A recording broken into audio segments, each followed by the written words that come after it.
Hello, hello. How's it going, everybody? We are on stream number 2 now with our special guest, Attila. We are continuing to talk about some work that and products that CrabNebula has been working on, and this is sort of their main offering. It's the CrabNebula Cloud, and this is the basis with the intention of being able to enable folks to more easily ship Tauri apps, but not just Tauri apps, I understand, but we'll talk to Attila about that. And I'm glad that this exists now, because handling updaters and handling deploys, if I'm making an app, I want to focus on making an app. Unless you have a full team with all DevOps and everything, and they can set up all the AWS stuff, Google Cloud, whatever for you. This is literally a whole team to manage this kind of stuff. So if you don't have a whole team to manage it, CrabNebula Cloud is a great offering. And even if you do, it's still a great offering. So without further ado, how's it going, Attila? Nicola? Hello. Althahira? Ah, gosh. Can you, I feel like I always stumble on your name. I'm sorry. No, that's fine. You say my name pretty well. Oh, no. Sorry, not yours. Hey, Lash, good to see you. Eleftheria. Alatheria, there we go. Okay, I'm sorry. Thank you. I th- Um, so anyways, Attila, we had you on last week. Do you want to reintroduce yourself, or anybody Yep. that wasn't around last week? Yes, especially because I have a bio update since last week. Yes. I my open source role kind of got promoted because now I'm part of the Tauri working group. Now you're the Tauri Um, expert. yeah. I mean, I was just talking to a few friends of mine there, like Josh and Daniel. They're like TypeScript devs, and I told them, guys, I'm in the Tauri working group now, which means I know Rust, um, That's how that works. because that's how it works, right? Yeah. Uh, I got that, and with a lot of imposter syndrome, it comes a lot of exciting opportunities as well. So I'm super honored and excited. Mm-hmm. Um, I also work as DevRel lead at CrabNebula, and I also part of the Solid.js developer experience team.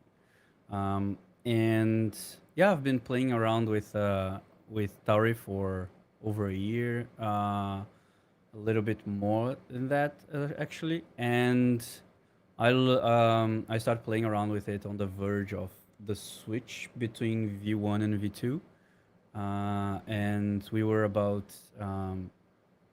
we were actually building CrabNebula Cloud actually when I joined CrabNebula, and that was I've been always working towards learning what we need to do to actually release apps. So I started learning how to work with Tauri from the perspective of releasing and launching and how tough that was instead of actually developing an app and then finding that out later. So yeah, that so it's pretty exciting to me that what we did in CrabNebula, what the team did at CrabNebula with that, because I never implemented what we're about to do it myself, but I've seen how hard it can be, and it's kind of mind blowing. Like in the same way, when I was a when I started doing JavaScript development, like I didn't have any like computer science degree or whatever. So I started from like the CSS side and then JavaScript, and then at some point I needed to learn backend to be able to ship complete apps, and then serverless came along with like Netlify, Vercel, and whatnot, Mm-hmm. and I got like superpowers with that. So I dove right into serverless and things like that, and I feel that CrabNebula Cloud is doing the same for developing native apps, because it is so easy. Even I can do. That's like it's so cool. Like Like you learn it's not that it's easy. There's still like a lot of things to set up. So I don't feel bad if you don't get it the first time. But there's a lot of moving pieces. But it does help you a lot once you find out the right config and you plug it in together. It's just a few lines of code. They do a lot, but it's just a few lines of code. So the setup is quite minimal, and I'm super excited about that. I feel that we're about to nail developer experience. I definitely really feel that. I've got in some ways, a very similar journey. And the, I mean, as far as like CrabNebula Cloud goes, I've literally been avoiding doing the stream about the updater for 7 months now, 8 months. Like people have been requesting it, and I'm like, I there's just so much there, and to do it in a generic way is near impossible. And there's no way that I'm gonna do a whole DevOps thing in a single stream. Um, and around that time, I was like, I know CrabNebula's Cloud is the thing, and it's just starting to come online when we were talking about it, and I was like, this is gonna be a great place to pull this in because like Yeah. you said, it feels like a superpower to just be able to like click a few buttons. Um, It, so so yeah, I did like about a month or so ago. I was at JSConf Budapest, hmm, and I did a Tauri workshop for 20 people, no, 12 people, sorry. And I did like a quick quiz before. And I asked everybody, okay, so who has experience with Tauri? And then one person raised their hands. Like, what's your experience? I set up like the template, and I worked a little bit with developing an app. And okay, so who has experience with Rust? Nobody. And it was like a 3 hour workshop with a break in the middle. And by the end of it, everybody had auto updates. They had already created a release and they had auto updates set up. So that's pretty cool, in my opinion, to be able to do that in from like knowing nothing about a certain framework and then shipping, releasing, and updating that um, in one go. And we even like nobody had codes. We even had code signing, for example. We didn't have the whole like notarization part because nobody had a developer account on hmm, Apple and so on mm-hmm. because you need to pay for that. So and we were just trying out, but they were able to ship stuff very quickly. And from my experience as a barefoot JavaScript developer, that's unprecedented in the native space. Mm-hmm. Mm-hmm. Somebody's been watching Mickey Appleton. um, the like this it is when I say this is literally a full time job for a handful of DevOps, like a DevOps team would take care of this. I'm not joking. And you can figure all this stuff out on your own, but the ability to pay a few bucks a month and then it just handle most of the stuff for you is um, it's kind of a game changer, especially when you're a smaller team working and shipping an app. Oh, Nicola, always Nicola very had a fresh. problem. You stared at the starting screen for a half an hour. Oh, hey Parker, good to see you. All right. Grr. So, should we? I guess we can hop right in. Yeah, Sounds great. a little bit So the plan different is we're today. gonna pick one of your apps, and we're gonna create a GitHub action, make a release, and then we auto update it, right? Yep, we will see. Oop, uh, so I guess full disclosure, I'm also part of the Tauri team, and I know a whole bunch of folk on the CrabNebula side of things. And the earlier this year, like right at the beginning of the year, I got pulled in and asked to or asked offered to take a look at what you all were doing with CrabNebula Cloud. So I actually have some stuff in here. So if you are starting fresh, you might not actually see some of the things that I see. But I wanted to double check to see if, okay. So I had tested around with this back at the beginning of the year. I wanted to make sure that we didn't actually have, I didn't do any CI/CD. I did it all from command line when I was testing. But I think we could probably push this one up, set up a pipeline for this one, and get it pushed up and rolling.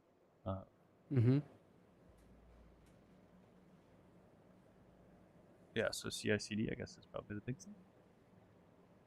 Yeah. If we go over to CrabNebula Cloud, I've already signed in. They do GitHub sign in. I can just sign out. I don't have much in here, so I'm not too worried about key bits. But I think we're gonna do it under the JBolda organization.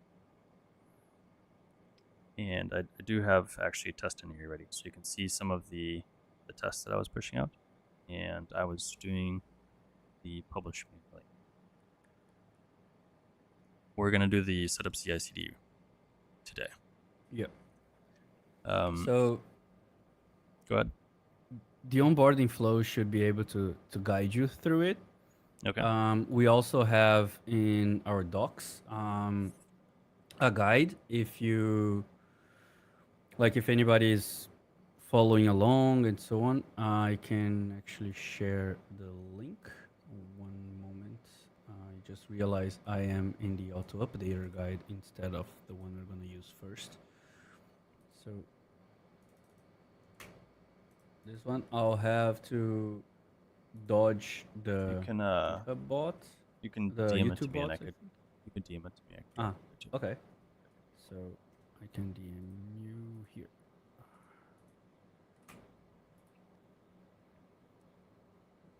And with that, like you can set it up, because this part, like before you push, it's not going to the cloud, to the CrabNebula Cloud anyway. So you can set up your repository beforehand, and then you go with it. And yeah, the important part is setting up like the GitHub secrets in your org. And that's what that field over there for setting up CI/CD is gonna give you ready for it. Okay. Because the docs don't update with your logged in account, so that's actually makes your life a lot easier with the keys and so on. Okay. You said you were gonna DM a link, right? There's I've got these two open. I've got the publish Tauri with GitHub Actions and auto updates. Yeah. So these are basically the ones we're gonna cover today. Okay. We have new feature that's not part of the guide yet, of the auto update guide, which is to use channel releases. So now CrabNebula Cloud supports you to pass a channel to the CLI when you're creating a release, and then you can create whatever channel you want. You can have a beta channel, nightly channel, what else, canary, whatever you want to name it. If you don't pass a name, it goes straight to production. So basically, it's you can have in your GitHub action something that doesn't pass a channel if you're pushing if the PR is against main, or uses a specific channel if it's based on whatever branch you're making the pull request towards. Neat.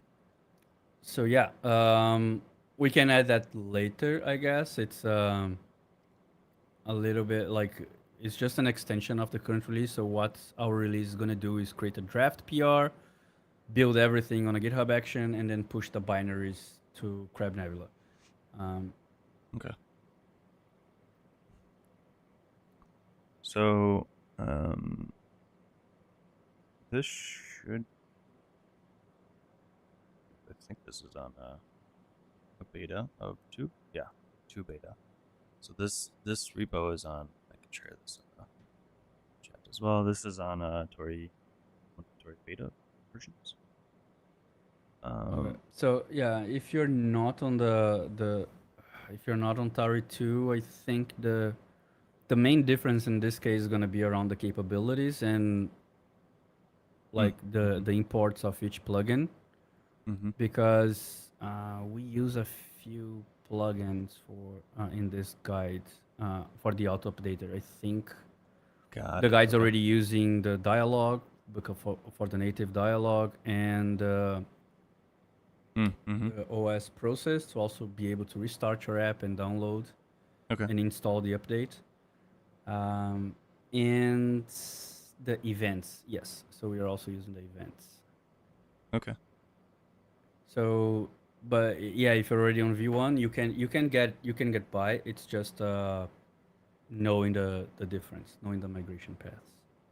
So some the like high level, the updater wasn't a plugin in V1, but it's if you're dug into V2 at all yet, pieces have started to be pulled out into plugins because those can be released and updated on a little bit different cadence.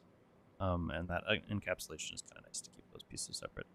So the in V2 we've got the updater, and then like dialogue and process would be XCTs.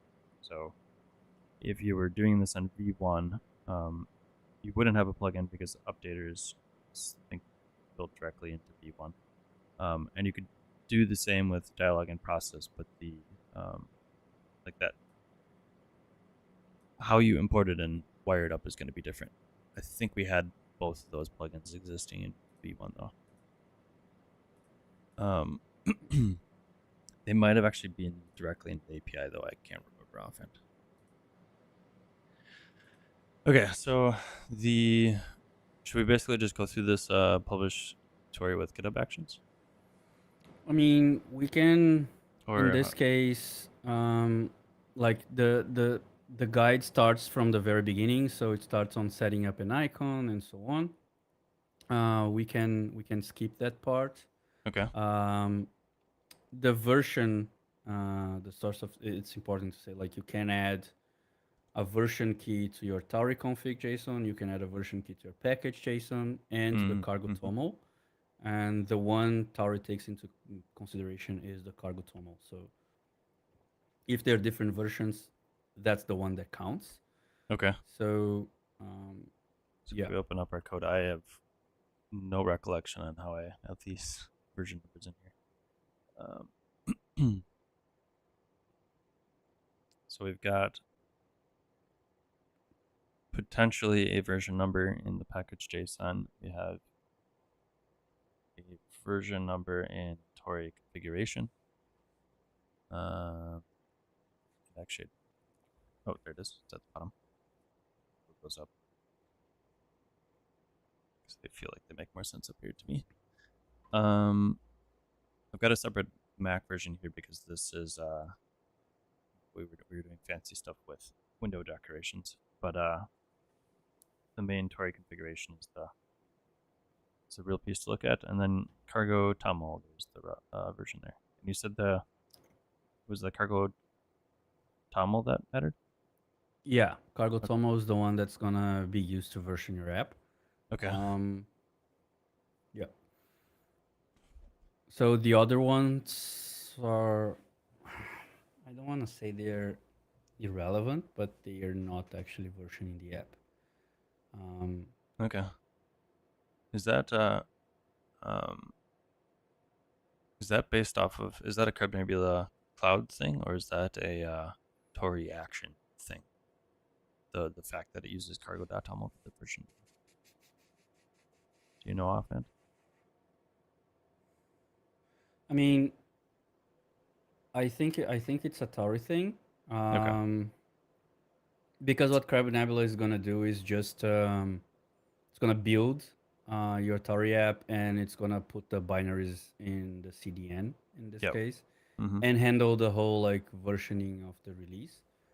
So, but the bundle release I think comes from the build process. So, which the version comes from the build process, which is from the Tauri CLI.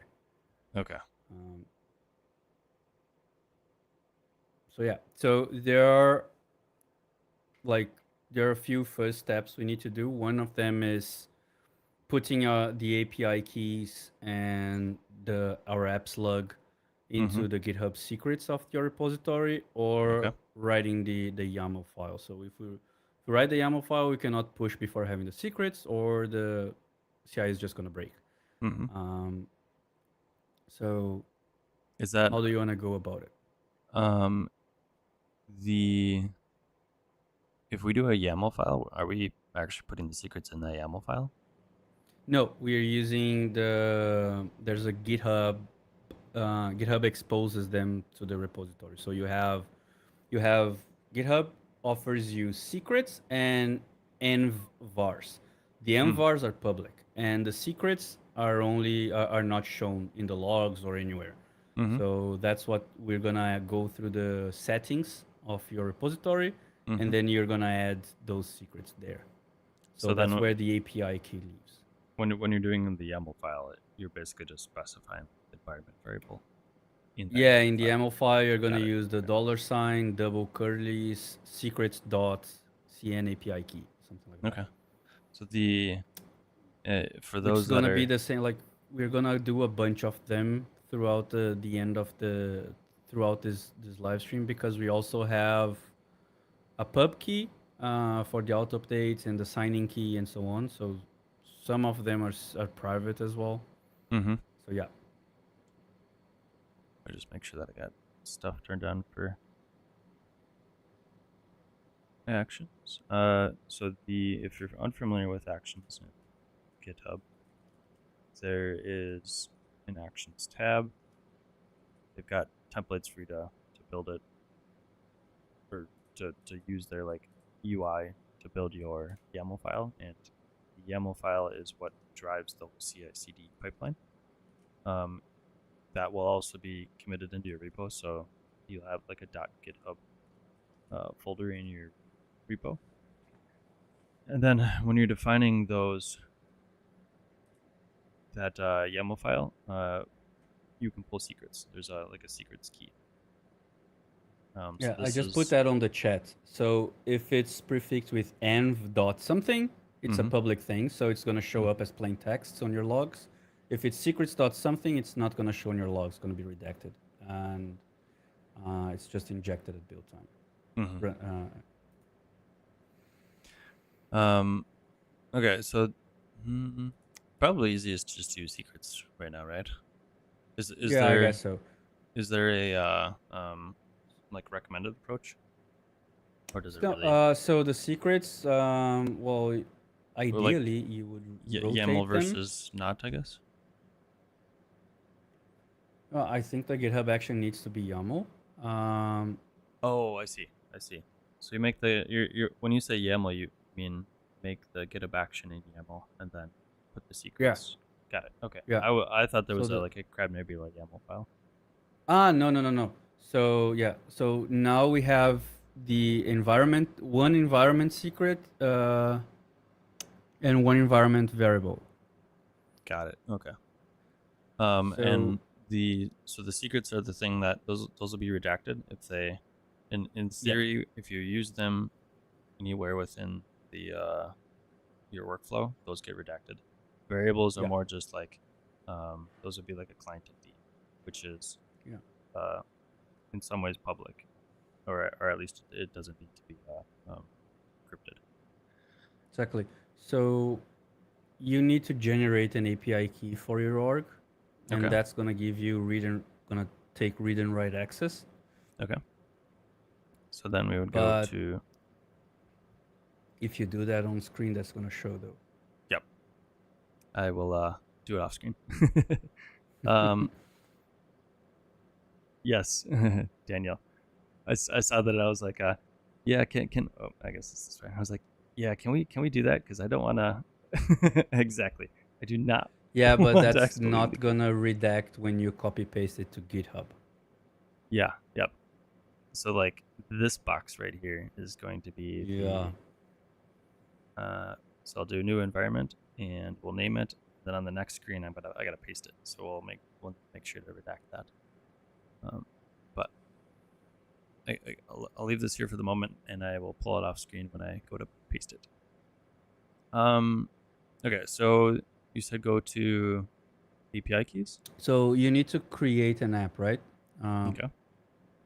So we'll just do And new then application. yeah, so this is actually so that slug is also it's the environment secret that we're gonna need, Okay. and this one can be public. That's fine. Okay. So that one you can just copy and create an environment variable in your GitHub with that value. With the slug.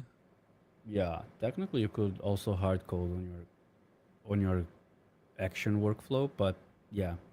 Okay. So we'll do that. I don't know what my slug is for this, to be honest. Probably test. I don't. So oh, you already have one? So this was the So you test one wanna that I made like way back when. so you wanna release this app? Well, I am perfectly Oh. fine just scrubbing this. I don't see any. Here is this. I'm assuming this is like Yeah, okay. I don't understand. Are we releasing this app or are we creating a new one? We're creating a new one. Yeah. Daniel's got it. We're creating a new one, but it's actually going to be the exact same one that I had originally released as a test. So I'd used this repo as a test and did manual publishes to test the auto updating and all that process. Okay. But what I was checking real quick was I couldn't remember what I made the slug, and that's what Okay, yeah. I didn't want to like hit create and we hit all these issues right away. But okay, so we've got we're going to go with redacted and Tauri v2. As you can see, there's other options. CrabNebula also has a Rust crate called, is it Cargo Packager? Yeah, packager. Okay, and that can do things other than Tauri as well. Right? Yeah, that turns so we actually use packager for everything under the hood. So what we get is like a first class experience for Tauri because we can make things simpler. But packager allows us to support pretty much any framework. So more flexible, but you're going to be Yeah.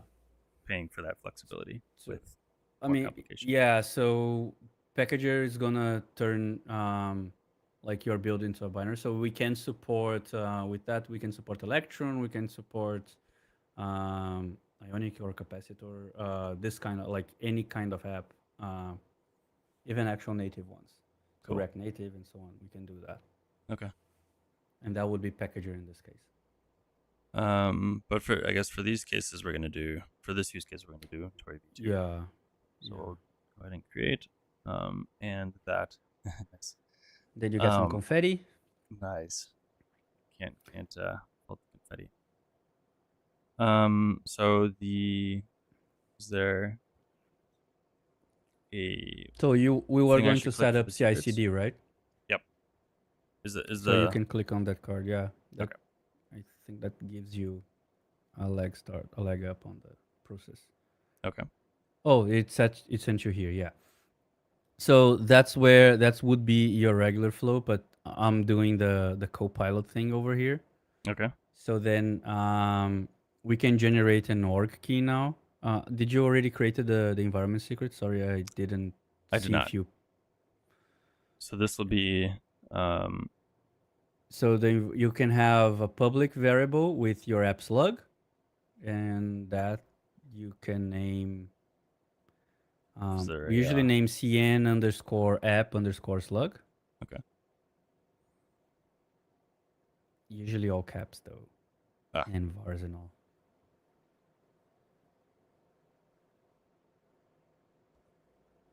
Caps lock didn't work. No, it worked. There we go. I am struggling with caps lock. There we go. CN. Caps lock. There we go. Okay. I mean, who doesn't get nervous typing environment variables on screen? Yeah, no joke. What did I also clicked the wrong thing. I did Oh, you added a secret. No, I clicked environments. When did I do that? Oh, Oh, but that's ah. Wait, you're adding a new environment. yeah. Oh, we don't need that. Uh, Manage environment. Oh, I did. They yeah, exactly. So they moved the button on me. CN wait, add you're adding a secret, right? Doesn't need to e. be a secret in this particular case. Oh, it's not a secret. The app slug is public. Got it. Okay, so we should do a variable. Doesn't matter if you added a secret. I'm just saying it can be public. Okay, let's do it the appropriate way then. So this would then just be redacted, right? Yeah, if that's the app slug, yeah. So Okay. that's just plain text, the app slug. For those who are unaware, the GitHub has environments, and when you do deploys and you set up your GitHub CI/CD or GitHub Actions workflow, you can define specific environments, and then in the UI, there is I might have it turned off. Packages, languages, deployments. Those will show up under deployments, and with each environment, you can actually define a secret specific for that environment. But that's why when you look at the secrets and variables, there's environment secrets. So you can set secrets to specific environments that you then key into when you're doing your deploys. And that actually might be a reasonable way to, I don't know how the secrets work with the channel feature, but that might be a way to potentially handle that kind of stuff. Yeah, so where you want to go for this is behind Jacob's head. There's like secrets and variables, and then the submenu has an actions. And that's where you want to be. I forgot that I was in the way. Ah, I need to make myself less in the way in the future here. But yeah, okay, so now we have a slug. There we go. What we need then So is... now we need the secret, right? Yeah. Okay. So the secret, we are going to go to CrabNebula Cloud and create an API key for that org. For the org, okay. So this was my my previous one when I was testing. So then I would do... So now you name it whatever you need it, because then you need to copy and add it to your GitHub action. Okay, and you can set an expiration. Yeah. I'm gonna do it just as one day in case I accidentally leak it, and then I forget to come back and deal with it. But I imagine if you ask Daniel or the other security folk, never is probably not going to be the suggested option. Yeah, never use never. And rotate them. Mm-hmm. So probably something like 30 or 90 days is likely the suggested. In the guide we suggest 90 days. I don't know what Tillman's gonna do when he sees that. Not sure if he... never. The I mean, like 90 days feels like a good rotation period. It's, I guess so. Like it's long enough that, like it's not necessarily to defend against like leaks. Yeah. You want to just rotate it often enough that by the time somebody could get a hold of it and crack it, you have rotated already. It only sucks on the 91st day. Yeah. That's the set a reminder for yourself and make sure that reminder doesn't show up on Saturday morning. Yeah. Okay. So once you create, you need to you can name it. This is more just like a description, so I remember where this is from, right? Okay. Yeah. Something like redacted GH action or something like that, so you know what thing you're rotating and where to look at. Because if you have like multiple apps or projects, you want to have a descriptive name. Okay. And this is the bit where they have added, per my suggestion, if I click this, it'll show the actual key. I can click this to copy it, and then where did it go? I will paste it in here. but I'm not going to do that yet. I'm going to type this in and do that off screen.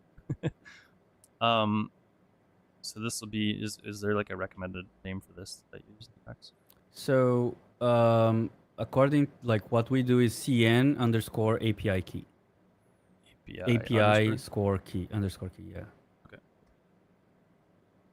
But as long as you call it the same way Mm-hmm. in the workflow, that's fine. Okay.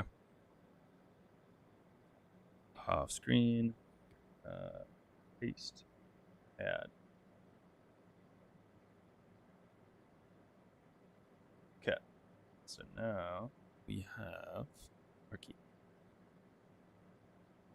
And Awesome. then, So now so this is something you can either do this at the repository level or at the org level for those that haven't yeah. done this. What's nice is at the org level is if you are deploying more than one app,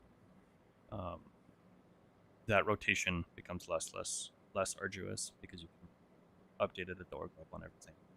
Every Which is even repository gets better updated. because if you have a large team, Mm-hmm. you would want one person to be responsible for it and not everybody generating keys. Yep. But we're doing it just specifically for this app, and sort of a little bit of a contrived use case. But because of that, that's why we're putting in the repository secrets. So just know that that's an option. Okay, so we've got that set. So I'm guessing that we go back to our app and then we go through and we go through the setting up CI/CD. Yeah, and then we need to create it at .github Okay. workflows no .github folder workflows, and then I call it like release.yaml, but Okay. yeah, you can call however you want. Is there? It looks like there's a Tauri workflow here. Can we basically copy and paste this? You can, yeah, you can. Okay. Copy and paste is nice. And I'm actually just going to do it all through the UI for the moment because we don't actually have a reason to drop into if I do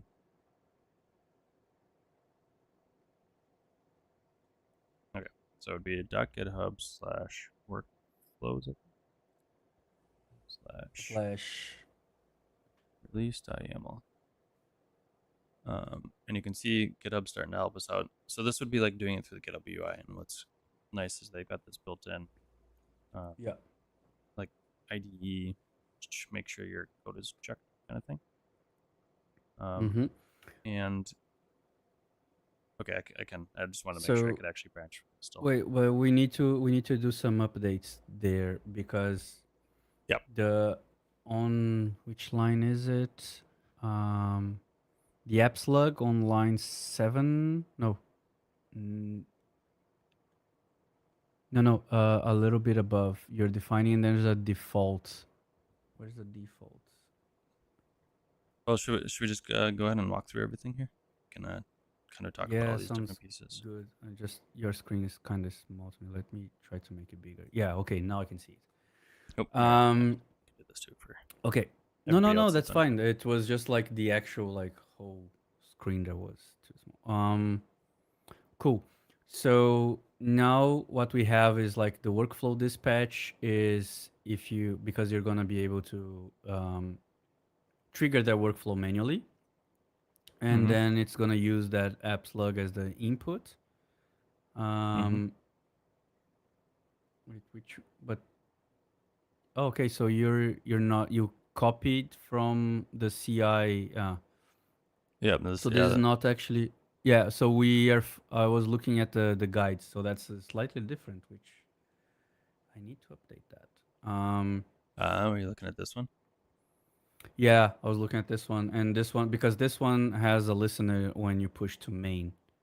Okay. Um, I mean, we besides could the switch to that one. dispatch.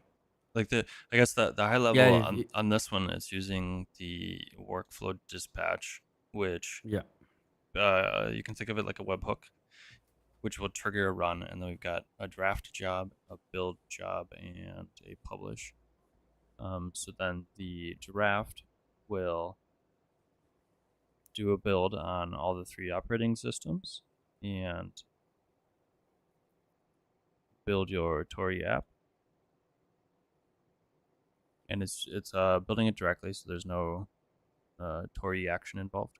Then it's uploading those assets to the using the cloud release action. I'm presuming that is to the CrabNebula Cloud. Then there's a yeah. And I need to make a note because I just saw there were. Well, I need to update that online. Can you scroll down? Scroll down. Online. Yeah. So online 73. Mm-hmm. You see, we're passing the Tauri private key and Tauri key password. Those Mm-hmm. are for V1. On V2, we changed that name to Tauri signing. No, Tauri private signing key and no Tauri signing key and Tauri signing key password, I believe. Okay. I need to double check that. But those names changed, so that build is not gonna work for V2. Got it. Okay. Um, So it looks like this is a 2-step for yeah. um, So yeah. So what needs. happens is that first we build a draft. We create a draft release, Oh, and this is then just creating the release. Got it. So this is actually like yeah, if we go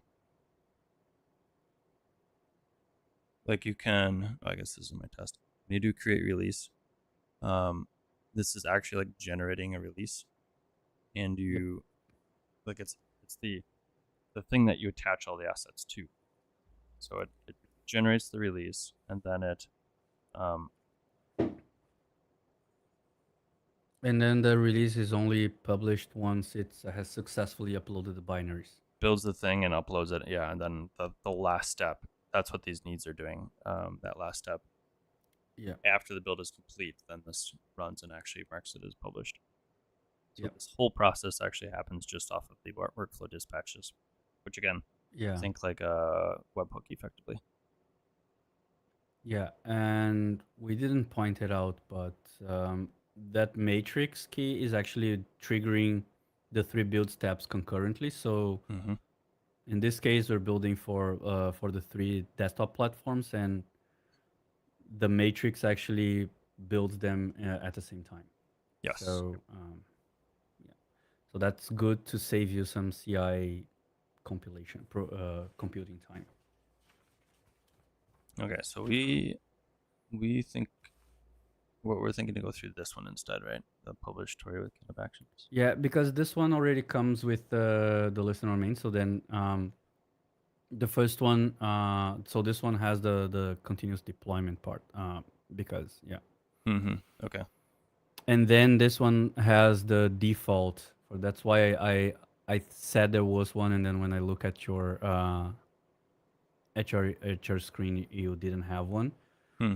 because if you see the workflow dispatch, this one has a default value, so that one needs to be updated.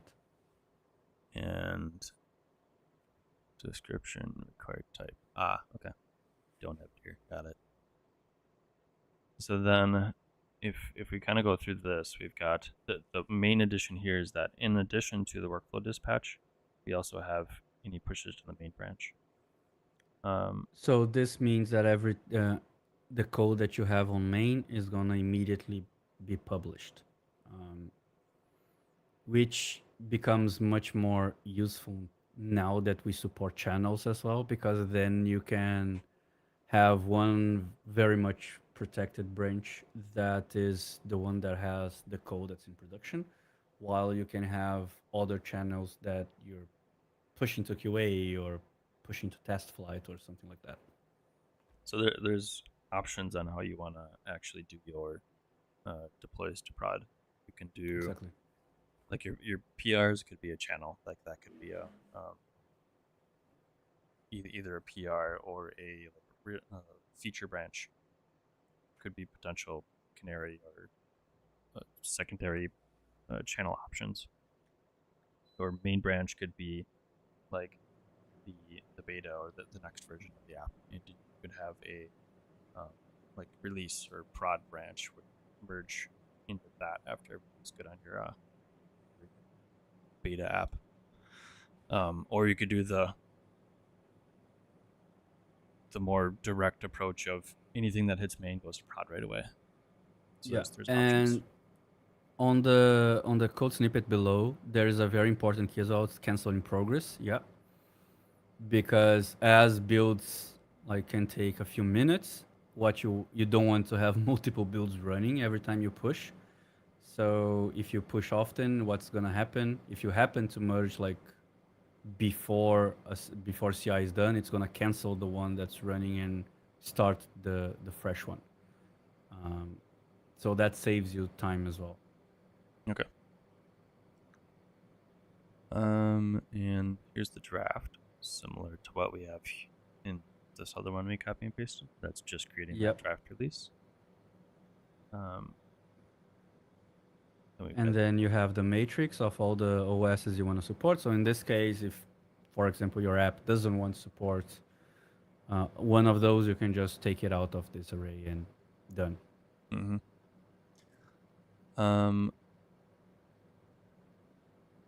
Then this is a pretty direct build Tauri, and then with the only exception that the Linux has a special one where you need to add a few dependencies to your container. So yeah. And I think if you look at the Tauri docs, you'll see this thing as well. This is like a Tauri specific thing. So then after it's done, it uploads assets to it, and then the last step is publish. And that actually publishes once that build finishes. So you can see that we have an official CrabNebula action. So we can take out the abstract as much as possible from you. So basically, you're just calling the command, and we're doing the rest with adding the CLI to the GitHub action runtime and so on. Cool. So here's the full snippet. And then once the build is successful, we just tell CrabNebula that release can be published. So yeah, if you copy that one, it should work. No, is there with the one thing you need to change the default for redacted? Yep. Okay. Redact. And then I think I'm actually going to put. Yeah, there will. I'm gonna do that too, just in case. But that's. Yeah. So this is a redundancy. Yeah. Yeah. If because this is marked as required and you have a default, so technically you should never fall into this. But this was applicable when you didn't have a default. Either way, I don't want it to use that ever, so just delete it because I have set the default. So I guess I got two questions. There is a Tauri action. Is there a reason or to do a npm Tauri build directly, or is there a reason to use the action? I'm not entirely sure. I think as far like what this can do for you is do like GitHub releases, and it does some of the like the version number stuff. So I mean don't quote me on this, but if anybody else from Daniel or whoever knows, my guess would be that you could still use this, but to do the build, and this will create the GitHub release for you. And I presume you'd be able to still use it with this, because doing a npm run Tauri build is just generating the assets and then you're uploading them. And this is mostly what we're doing in the Tauri action too. So I might actually play around with that in the future, but for now we'll run with the npm run Tauri build. So do you use npm on redacted? Yes. Yep. Okay. Yeah, I've got for the most part I've got npm in most places. The one of the main reasons I haven't switched or otherwise used pnmp was because the um, package manager that I use to manage package managers didn't immediately support pnmp, so I just never if I had the choice, I never actually like jumped into that. So most of my repos are using the an npm installation. So I think this should be fine. Yeah. Um, there might. Do I have? No, I don't have any of that set up. So this should then, I believe, use node 20, which will be fine. Set up node v4. I think the default is 20, so that should be fine. Okay. And this is only going to run when it hits main. So I think what we'll do here is should we just commit it directly to main? Then that should run the whole process, right? Yeah. Or should we do I mean, you're not going intermediary to be step? able to dispatch the workflow before it hits main, I think, as well. Mm-hmm. So I guess what you can, yeah. that is actually the second question I had. What's the use case for the workflow dispatch? So it's just if you want to trigger a new release manually. Okay, Um, and that would be like something you could do through the through Cloud or CrabNebula Cloud UI. no, not right now. So CrabNebula Cloud doesn't have access to go to your repository and Okay, trigger the action. got it. Okay, so this would be if I want to like what would I So be able to like do it from some system that I would set up basically? Like that's the use case with this. yeah, I would say so. From the docs perspective, from the guide perspective, you have these two options, and then you Mm-hmm. can either comment one out or use another one. Okay. Um, so yeah,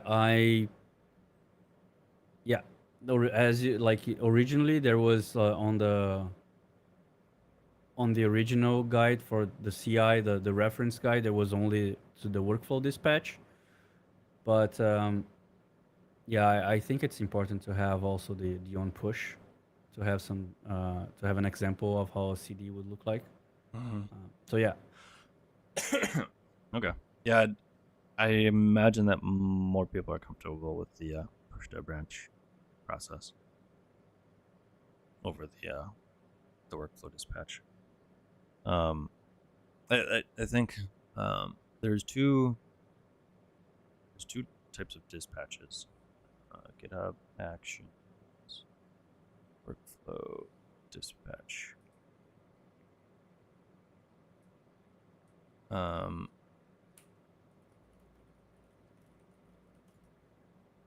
triggering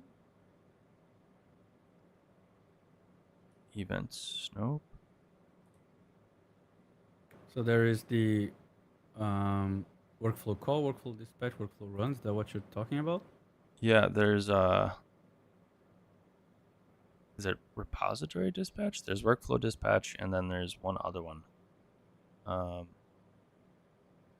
the and I don't recall which one the workflow dispatches. Is that where So another the workflow workflow can trigger? dispatch is, I Hmm. think the workflow dispatch is when you do it straight from GitHub. So you Yeah. can Okay. pass that as the input and then you can run. So basically you can change the slug or like whatever variable you want to allow them to input. So Mm. essentially you're able then to run a release. Like we could, for example, define an input for that where you say the channel. So then you can trigger a new release based on a channel from a specific branch and so on. Yeah. And the reason I wanted to check on that real quick because I think I mixed it up when we were first discussing it. There's repository dispatch. That's the thing that allows you to trigger a run from outside of GitHub. And yeah, what Daniel is saying, the Yep. when we actually commit this up, there'll literally be a button in the GitHub UI where we can click to deploy. Mm-hmm. I had it mixed up in my head. Okay, that makes sense then. So when we say manual, it would be somebody clicking on the Actions tab and pressing the button to actually do a release. Yeah. Got it. Okay. And I do notice that we're not doing anything with version numbers in here. And is that based off of the fact that Yes. the version numbers are purely driven through cargo.toml? No, we don't like CrabNebula is not gonna automatically bump your version numbers. Okay. So in that case, like, there's no way for us to predict what's like a patch change, what's the patch update, what's a minor, what's a breaking change, and so on. So if we did So a workflow dispatch, it's we're going gonna release to 000. yeah, it's going to deploy whatever you've got, or it's going to release whatever version you need. Code. Yeah. Got it. Okay. All right. Should we just commit it to the main branch and go from here?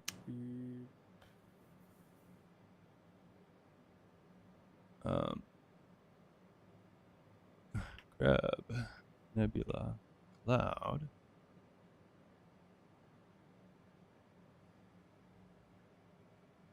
Okay. Yes, commit to the main branch. Straight to main. All right. So then, I don't know if we'll need to do any special things to. You know, one Okay, could there say we you're very bold today. Ah, Writing definitely never heard secrets that and one pushing before. to main. Nice. So the actions they'll show up in this tab. Ooh, failed already. But if we go to the Oh, what happened? here we go. In the workflows, we'll be able to then run workflow. Here we go. This is what I was looking for. So this is that trigger in the UI that I was talking Yeah, but what broke? about. It could very well be. Oh. This was not what I was expecting. So we didn't set a required arg. We did. So the app slug is not there. We So I guess we need to fill these. Oh no, that's not from the workflow file, is that? That's from the that's just the error message. So if we look at our draft release, app slug, this, and CN API key. That should. So this is how you pull in a secret. no, but it's not this. It's not the key that's missing. It's the app slug. And yes, there's the env app slug. Did I put it under?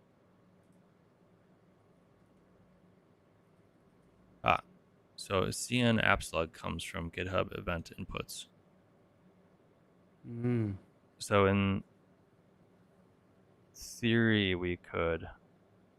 So if you manually just dispatch set and it pass it here. on, it's gonna go through. I guess in this case, I don't see a reason to do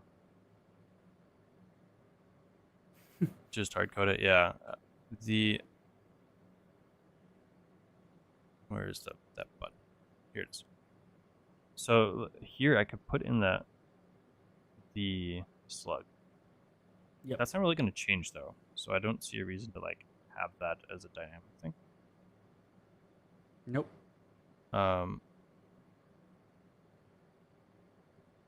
So I think what we do is we go into here and edit. I don't need your. Go away. I want to see everything. Okay. So you're Yeah, gonna hard code the app slug? I think that's basically what we're gonna do. I don't. dispatch. So while you do that, Daniel and Fabian Lars just told me why we don't use the Tauri action. So the point of the Tauri action is to tag a release on GitHub, and we are not doing that. So if you're not doing that, it's the same as just running Tauri build. So that's why. Yeah. Okay. So the So Tauri action, the and the benefit point is the GitHub, like the actual GitHub release, and then it and the can point upload of the assets to GitHub that. release is for the auto updater. So because we're doing something different, yeah, we do, like you don't need to. Got it. Okay, so there's the in our settings there is secrets and there's variables. The variables come in as, I can't remember their key for it. It's env. Is it our variables Env come dot. as env? Yeah. Yep. Yeah, it is. Okay.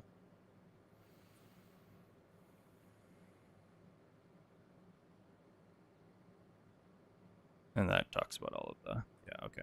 Yep. Okay. I just wanted to make sure that that was the case. So in this case, we don't actually need to do this because it should already be set like globally. Because by saying mcn app slug, we should be able to get the env that we've defined here. That should be this one. So I think if we take that out, that should be fine. I guess I'm just going to leave the workflow dispatch for right now. Come back to that. All right, let's go ahead and do that. Update slug to use repo env. Commit to that. Go back to our actions tab, and we should be able to see the run. Excuse me. Okay, that failed again. The following required arguments were not specified. So CN release draft framework API key app. Oh, version. did you change it over down there? So I changed it. Let me update it. To this. Oh, I can still see. Yeah. So we've got framework set. API key is coming in through here. So I don't think we need that. No, but the env cn. CN app slug. Oh, wait. And then version. We should be able to, if we look at actions in the run itself, we should be able to, I believe, expand this. Yeah, it is empty. In any of these steps, the run and the args that you're passing to it, it's hidden, but you can expand it and you can see what you're actually passing to it. So that the environment variables are not being passed.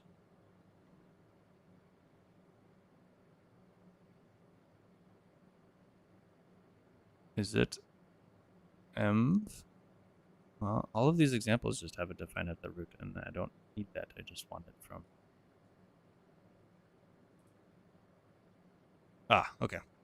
I thought it was maybe something like this. Vars configuration variable names.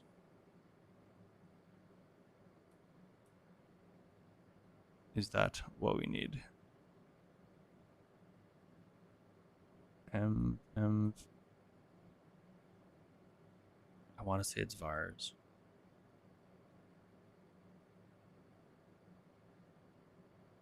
So there, if we go back to our settings here, we have secrets and in variables. In theory, we we could check it in secrets too, and it would work. Variables allow you to, they're shown in plain text and used for non-sensitive data. Mm-hmm. And that goes to these docs, but Wait. You're passing as secrets. Can you go back? to this, Oh no, repository values. Yeah. So yeah, it's the CN app variables. slug. Yeah, and that's CN app slug is under repository variables, and repository variables I think are different than the environment variables. Variables render unmasked. That's fine. So what if you just hard code the app slug there, as Daniel was saying? We could. That might just be the way to do it. Because I think we just dropped the ball on one of these. let me try the vars. I'm pretty sure it should be vars. This the environment variable, or this variables, is slightly newer. I think everybody used to just chuck it in secrets. I'm pretty certain it's vars though.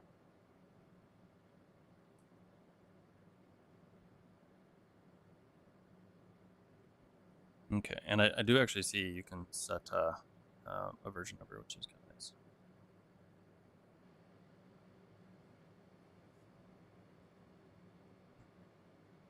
Use vars for slug. Let's see if I'm right about that. before we started, Attila was like, "How comfortable are you with GitHub Actions?" And I'm like, "Very comfortable." Let's see if I can prove it now. Famous last words. There we go. Okay, so it was vars. Anything that you put in GitHub Actions, secrets, and variables, in the variables tab, you need to use vars. Anything in secrets, you use secrets dot. Anything that you define in the workflow as an environment variable would be m dot. So there's like the 3 ways you can access values. Oh, that's the old one. So we can see here that it did pass as we expect, and that's why this is continuing to run. And here we can see all 3 jobs. Ooh. Seems that I have an issue with my actual code. Additional properties are not allowed. So I think actually what I'm going to do is just turn off Mac for the moment, rather than try to fix it. Oh, we can fix that. If you go to your Tauri config, we can add the schema and fix that. I suppose, well, you have VS Code there. So what is? Oh, because we're on the. Got it. That is a plugins. So you can add this line. Let me send you over here.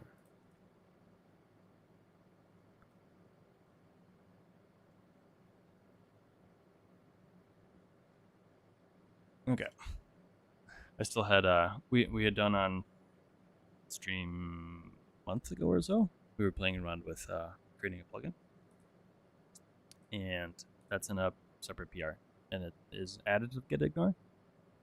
But when I switch branches, it didn't show up anymore. Okay, so if you go, can you go to the first line of your Tauri config and paste the line that I sent over to you? Both on the YouTube chat. Yeah. Got it.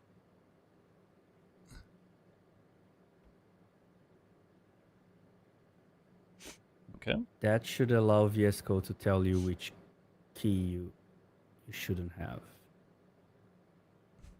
And there's also I think there's an extension too that I believe I have installed. Yeah. But you already have that, right? Yep. So I think either one of those. So this is the allow. This is more the more like direct get VS Code to figure it out for you. The plugin also does this. but you don't have to specify the schema. Either way, it should be. I wonder if part of it is the. Oh! I got a separate Mac config. That's why it wasn't showing up before. Because this has now moved to app, I think. Yep. In Windows, yeah. Yep. Okay. So let's do a git fetch full.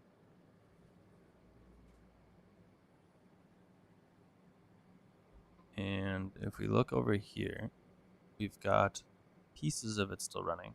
That's because Windows takes longer. yes.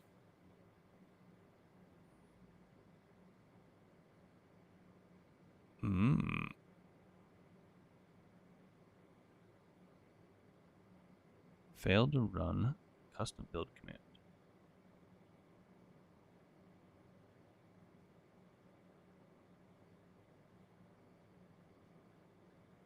So this is a Tauri error?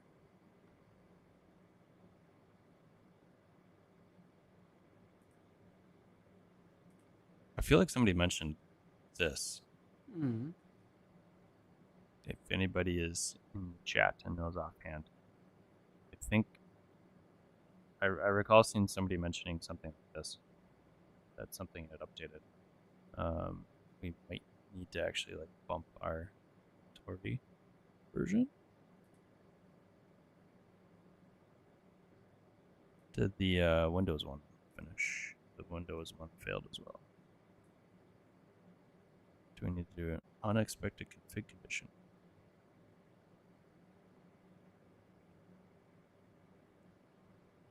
This is interesting. This was the bit that I was like, I wonder if it makes sense to just start from a fresh one. Because it's like one of those, I've built this locally on Windows.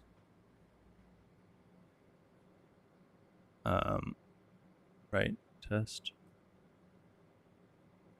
If I look at one of these, yeah, I've only uploaded Windows. This is I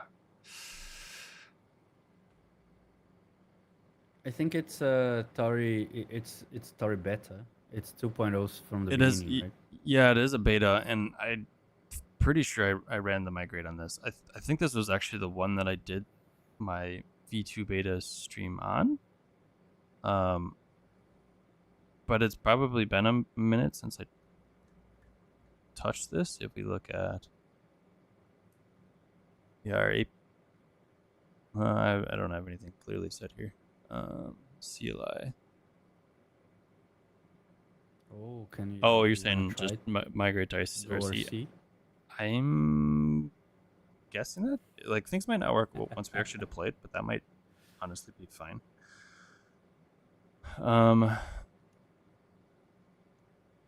Does the migrate work? We'd almost want like the updated version of the CLI, right, to do that.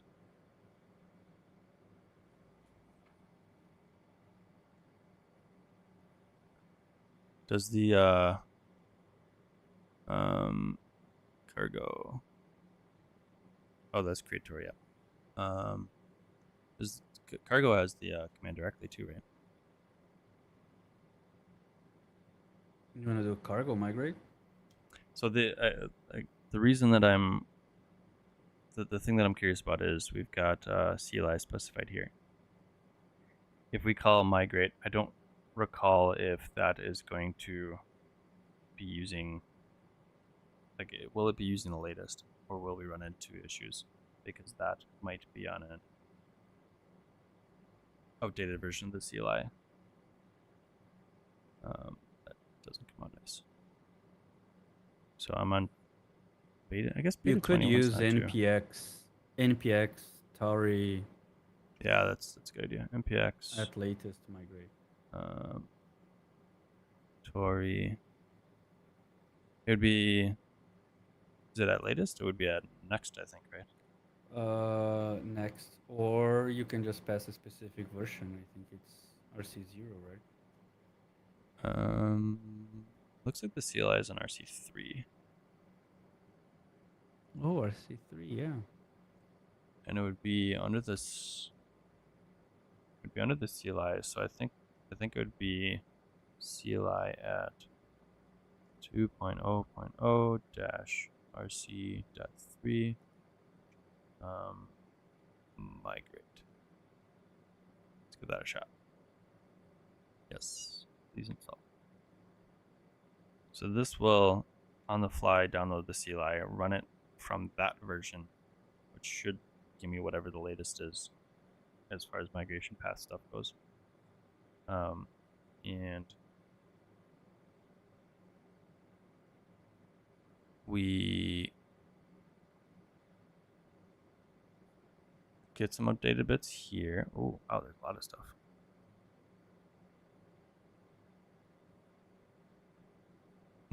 Yep, that was a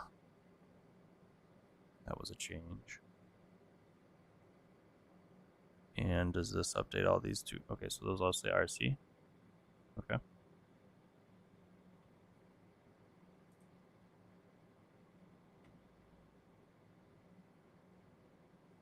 So if we do npm run Tauri build, let's just do a build quick locally.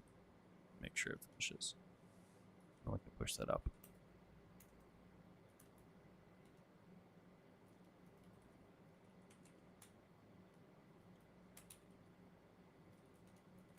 Okay. So we actually had, we got through the first step. Our matrix build actually failed on 3 separate things. We got a property error on Windows. We got a Ubuntu error with JavaScript core GTK. I think they updated that upstream or something like that, so we had to bump the version. And then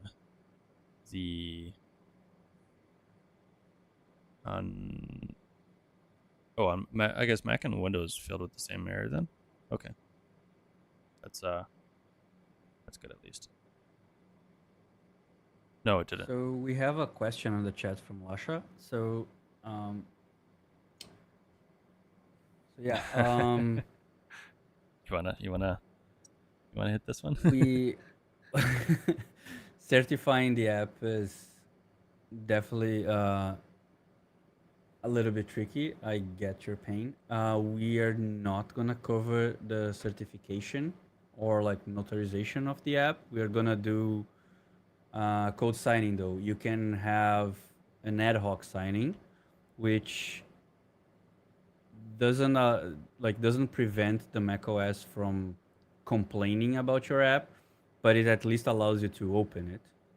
So if we do ad hoc signing, you can I think it's command right click and then you can open it, and then it's gonna offer you an option to open your app nonetheless. And in Tauri, it comes with in your Tauri config JSON, you can do bundle, and then macOS signing identity, and then you pass dash string as a value. That means that Tauri is gonna do ad hoc signing for you, and then you can open your app on macOS. It's not gonna flag as a virus. It is gonna tell you it's suspicious of it, though. Do you have ad hoc signing on this app, Jacob? I don't know that I've set up any signing on this. And so the ad hoc signing is a Mac thing. Should be in I don't bundle macOS. Where do you have a there? You didn't. So yeah, I would say this was probably started before we had. oh no, there you go. You said you pass it null. I think if you just pass like a string with a dash, that's gonna do ad hoc. Oh really? Just like this? Yeah, just a minus sign. Yeah. Okay. So that's ad hoc signing. So Lash, I hope that helps you running your app, your built app on macOS. So, Uh, like part of the complication is that uh, you have multiple platforms. Each platform has their own way to do it. Um, I think maybe one caveat with the ad hoc signing, I believe I've heard that on the next version of Mac that they're going like they're continually uh, intentionally limiting these type of things because they don't want they kind of consider it like a security issue in some ways because the whole notarization process is to make sure that from their point of view, it's to make sure that apps that have malware are not like getting into the store, or getting on people's computers. Um, so if you, in theory, if you know what you're doing, the intent is that ad hoc signing would allow you to work around that. But they continue to like lock that down more and more, and it's getting harder every version of Mac. And it's the same issue on Windows. And they both the intent of both of those is to in the store only support apps that they've basically like verified. So this whole notarization process is effectively like a third party um, using a key to basically define or otherwise certify that when you sign this app and by the time the user gets it, that um, those match up, that there's no like malware or something being injected into it in the process. Um, so part of that is, especially when you get third parties involved, or additional parties involved between you and the user, they are delivering services, which means they want to get paid. um, so basically, to get searched for all this stuff, if you're actually trying to do something production wise, the process is not nice, and you have to pay, which is probably why people don't write too many tutorials for it because it's so many. Generally people like deploying production type apps, and it's harder to do demos of that kind of stuff because there's a lot of like keys and that kind of stuff involved. um, okay, so downside of upgrading, there is upgrades. I am getting a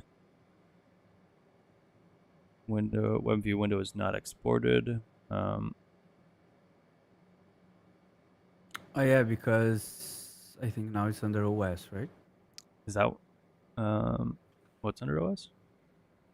The WebView window? I don't yeah, remember where it's been moved to. WebView Windows under OS, really? I don't. Okay, Uh, I might be wrong. Let me check it.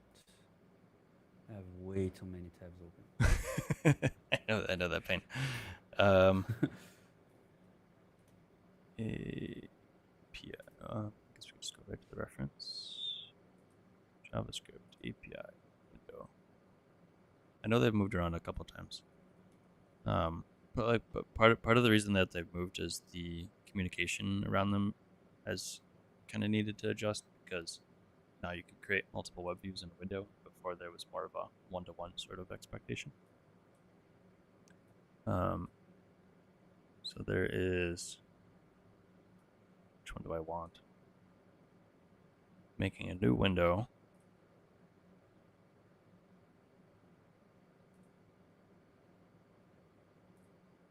So I think I want a web view.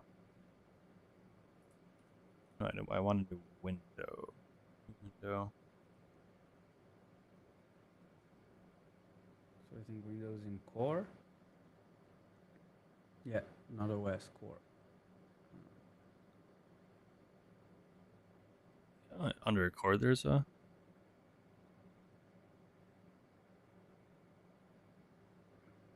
Oop, not what I meant to do. What are you looking at the web view or the window? I was looking Windows. Sorry. So there's I thought there was a combined one, but maybe I can't remember. My memory is starting to all these different like moving pieces. Everything's melting together. I can't remember when stuff is landing versus not. Okay. This is what I was looking for. There's a window and there's a web view, and now there's a window web view, which should have that. And unfortunately I don't have TypeScript in here, so we're gonna have to just do a build to really check stuff. The get current, I believe, is still fine though. Get current window. It's not.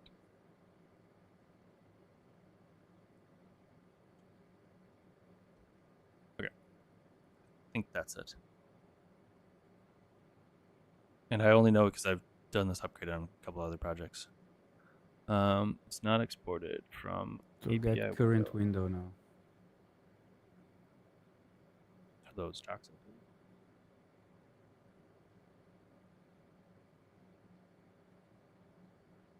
Is it? It's not get current window.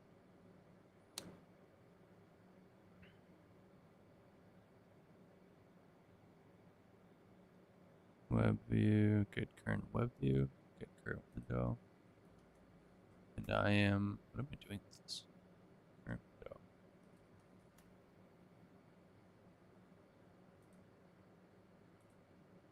Emit.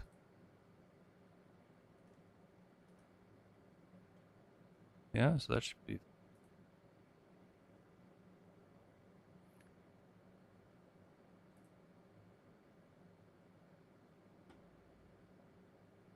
Get current.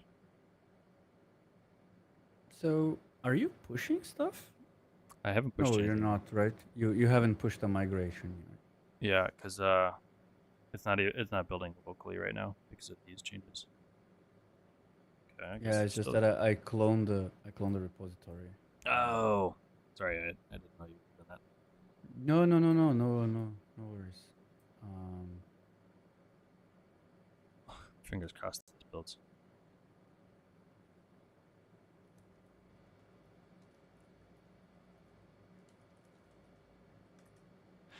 Yeah, is there? I guess while we're on the the topic of signing, is there anything that is integrated with the CrabNebula Cloud that helps or works with that? Or is that process You that you're expected to do before you actually push up the app? the signing. Yeah. So we have some work towards that. It's not ready yet. But yeah, in the close future, we're gonna be able to help with like code signing Hmm. and even with certification and stuff like that. Okay. The I just can't make promises or give deadlines. yeah, and Otherwise, when that Lucas might kill happens. me. Lucas, you can get that done this weekend, right? Well, I learned to not doubt him, but I'm not going to put him on the spot. Oh, so if it's not clear, that's a joke, and we both know it's a joke. But I just want to make sure it's clear for everybody.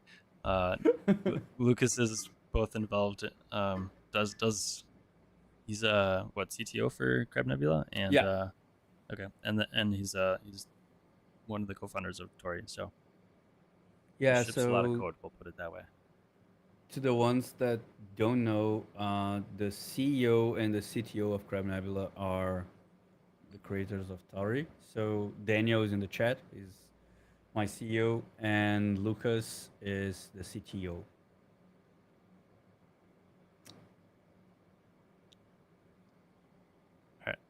All right. Migrate to RC. Push domain. We'll get a build here shortly, and fingers crossed we fingers crossed we've resolved all of the issues with our builds.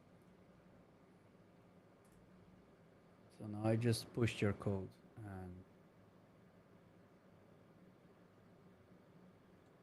Pulled, Um, not pushed. on the on the topic of signing too, I'll see if I can actually find it. I did some of setting that up with.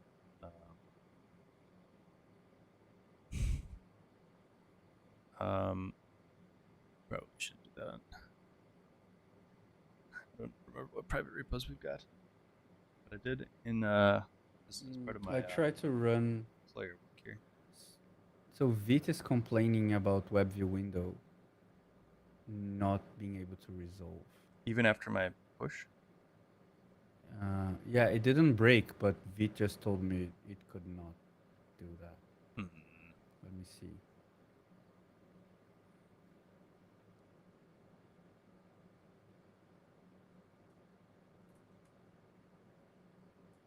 Let's see if I release. Did I sign it? Yeah. Here? So window creation.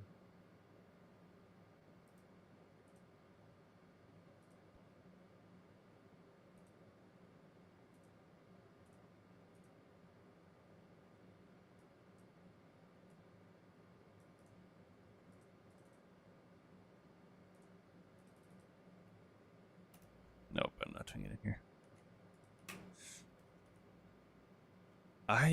There's like a Ruby. It's the API web view, not window. If you go to window creation JSX. Okay. Yeah, so web view window is in web view, not web view window. There should be a web view window too. I wonder if yeah, like there's a web view window. Unless my node modules is outdated, which could be. Okay. I yeah, guess. yeah. No, my package JSON. Did your package JSON update? Yeah, it updated. I just pulled yours, and mine is not updated. It updated RC0, I think. I still have some betas here.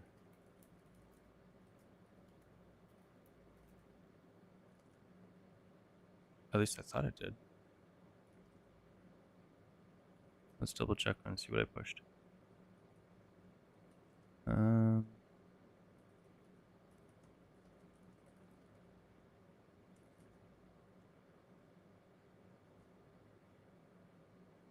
Did it not push? Push. Get push. Push to main. Upgrade. Yeah, you still have beta there on your package JSON.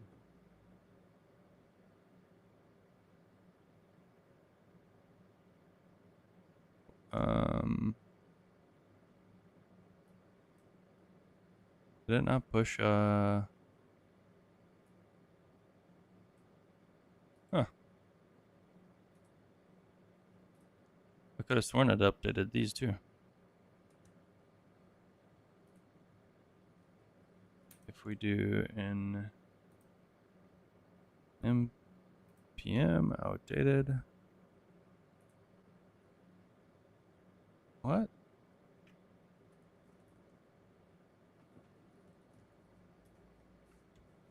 Oh, that's not what I wanted. I could have sworn it updated those. You mean manually? No, when I did the migrate, I thought it updated those versions. And I wasn't paying close attention when I pushed, I guess. Those say RC. So I guess just the package JSON is Yep. RC, RC, RC.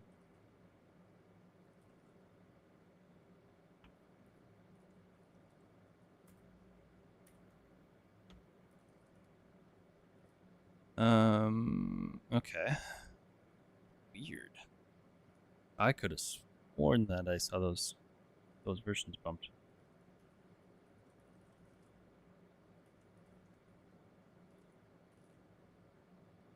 So then if I do a build, npm run, Tauri build, I'm guessing it's probably going to fail like you were seeing then, right?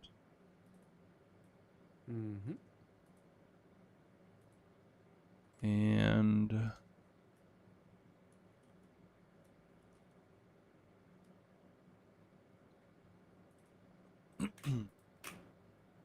so the web view window, yep, okay. Git current is not exported. Ah, okay. That's what I was, because I had switched this to git current window.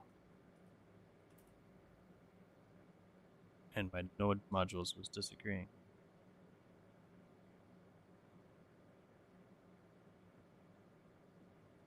I am so very confused. I could have sworn I saw those updated. Git current is in window controls as well.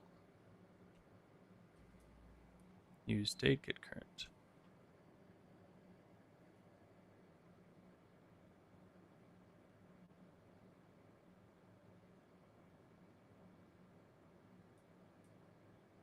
Okay.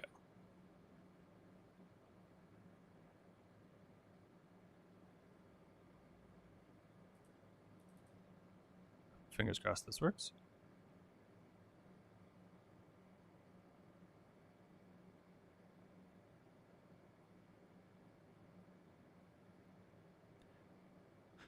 Yeah, so what I was trying to find before when we were talking, there's like a Ruby library, Fastlane, that's what it is. And that is a thing that helps you manage and do the notarization. I've set that up before. Still not a Yeah. very easy process. But we did set it up to where we were generating, in that case, I think we were generating node binaries and signing those. We were able to get both Mac and Windows. But that's before Windows started locking down their notarization stuff more. So that might have been an ad hoc signature for Windows. But there's options out there. None of them are a great experience, which is why I was like, hey, is CrabNebula doing anything for it? Because I want the point-and-click version of that. Okay, so it seems to have built. Let's go ahead and push this up. Git commit. Actually finish migrate to RC.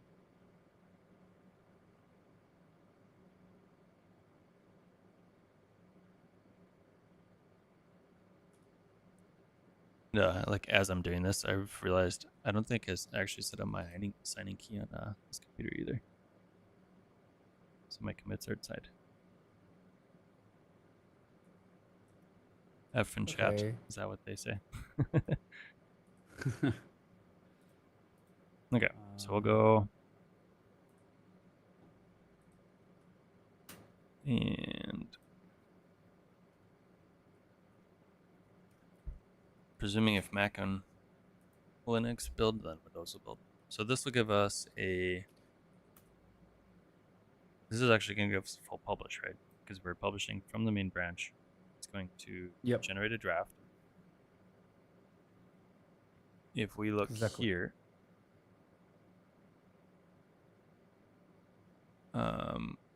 we have a bunch of drafts actually. So how does that work? Like, is there some sort of deduping process right now? No. Okay. Now you can push like. So is it kind of releases from the same version? Yeah. Oh, you can. Okay. Do they like overwrite each other? How does that work as far as like the updater and such goes? No, they're gonna still be different releases, but they're gonna be the same version. Okay. So they're not gonna trigger the auto update in this case. Because that's strictly driven off of the updater. Yeah. Okay. So then in theory, we could just delete the drafts that we ended up not using. Yeah. Okay, I'm running the build here locally, so it seems to be working on Mac. Cool. We're getting close to being done on Mac. CI/CD. I guess while we're letting that run, the other getting started. So we can just publish manually, CI/CD setup. I guess the next thing we would look to do would be the updater configuration portion. of the auto updates. Yeah. Okay. Subscribe, share, nice. And that call out for Tauri. Got it. Okay. And we've got you can see the different statuses. What's the purged status? There's published, draft, purged. So would that be if you publish a bad version, purge it? Yeah. You can purge the release. Yeah. And then the channels as we had teased. Okay, we've got. We failed in the upload. Failed the upload. So the API key is bad. That thing that we fixed for the draft generation. That variable, we didn't fix it for the other. Really? This is what happens when you do it live and you're not reviewing your code. Folks, don't push to me. Okay, so we've got the MCN slug here. Oh yeah. When it should be vars. So that is our issue because we're actually playing this from vars right now instead of the env. So it failed on this last step because we hadn't done that. Let's just double check to make sure there's no other upload, and then publish is literally just doing that. So I don't think there's anything else. No, there's none. There are these two occurrences. I'm just checking on my end over here. Yep. Fix app slug for upload and publish. Now we can see, I guarantee that Windows is actually still running. Yep. That might actually get canceled. So that concurrent, Yeah, we can see got canceled. Yeah. That concurrent piece that Attila actually called out specifically. This right here, it will cancel anything in progress. So if you have another run that is matching this text effectively, like this key, then it's going to cancel it. And you can see that's what happened with this Windows build here. So that, in some ways, too, is nice if you push something and you, like us, notice that you didn't review it well and there was an issue. You can push again very quickly and just cancel them for you. You don't have to cancel. All right. So that is building again. Fingers crossed we get a full deploy.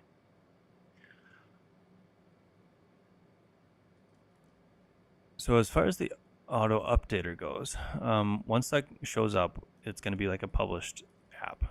If we look at like our tests that I had, it'll say published, and we'll have some assets in there and some other goodies. Yep.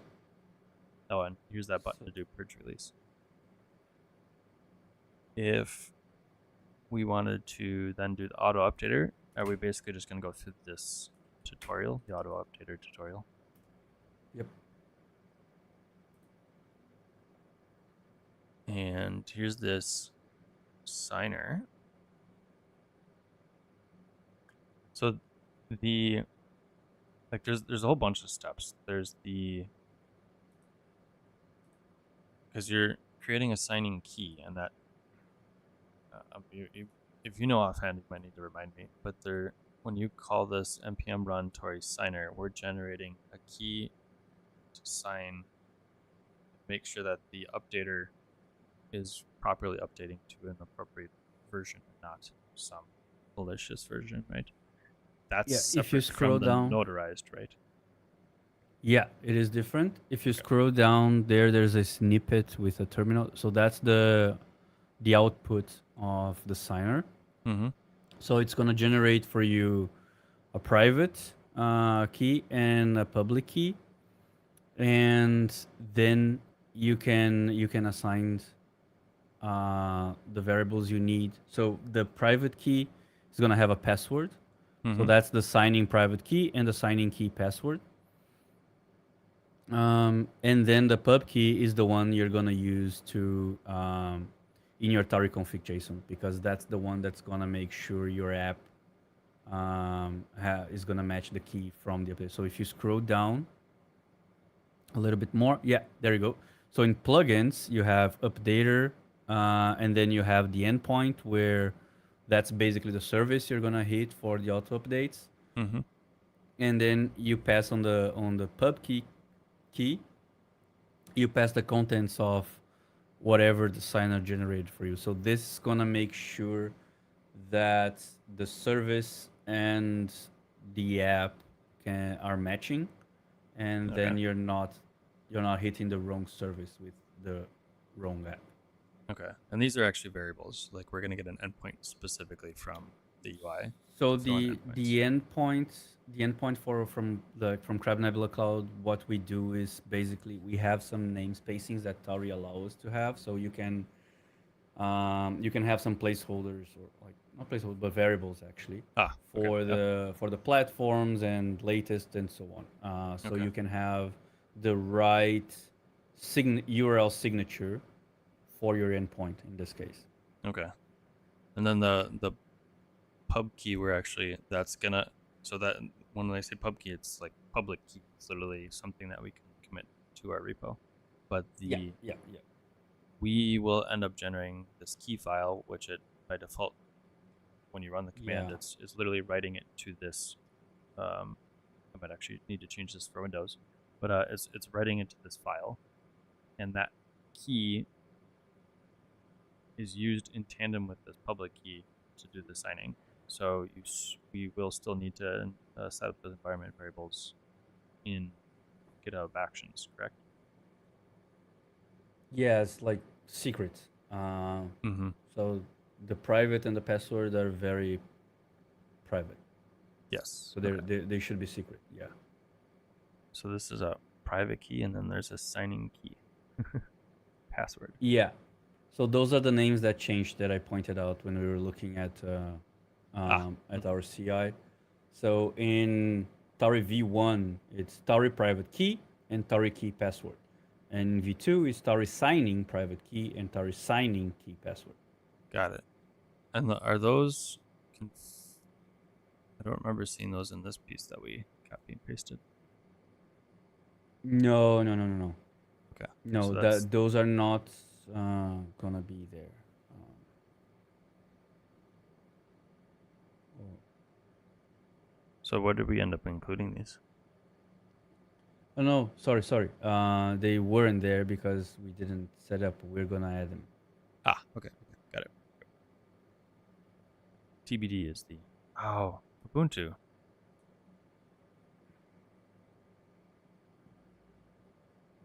We do we need an updated version of this? Um if we look at our release, we are installing WebKit GTK 4.0. Let's double check to make sure that. Where's my Tauri? I feel like that version number is updated or something. Debug, tests, plugin, distribute. Here we go. CrabNebula Cloud callout.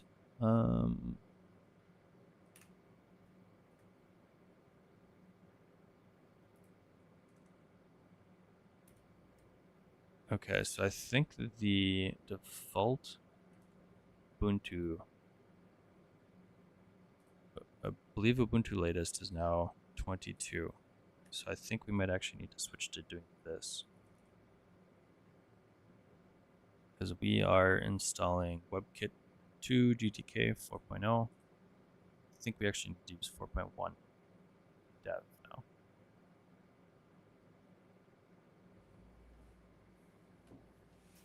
If I believe that is probably the issue here. unfortunately, there's not a good way to test other than just like push the thing again. So if you haven't done any Linux development, No, I haven't. I've only read and dealt with trying to get it built. I don't I don't have any machines that I'm running Linux with the GUI on. Um, in theory, you can do like Linux is pretty freeform. You can build up your own thing with all these kernels. That also means that like there's some expectation that you manage these things more than like on Windows or Mac, where it's like these like lower level pieces are just there. You're Mm. mucking around with the kernel a little bit more. That's in some ways a feature, not a bug. But the WebKit 2 GTK and different ways you can package them and then deliver them for all the different flavors of Linux, it's caused some headaches for getting things to work well in the Linux world before Tauri. Um,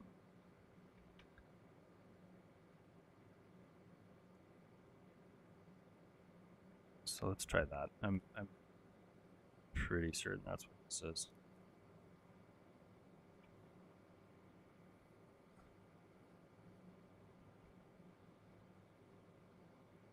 And git push.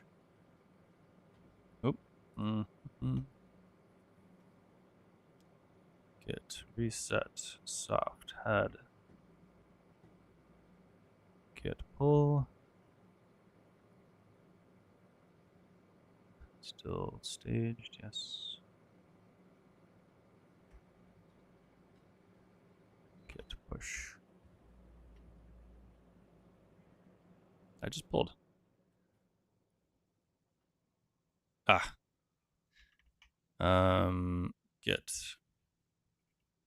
We'll do the reset again. Git stash. Git pull. Git stash pop. Git status. It is not staged. Git commit. Git push. There we go. All right. If you are unaware of this command, I love it. The amount of times I forget to pull, and then you get this message. In theory, you can do some like local merging stuff, but I feel like the commits always come out weird. So I usually, especially if it's just a single commit, you can reset the last commit that you did by using this command. A soft Mm-hmm.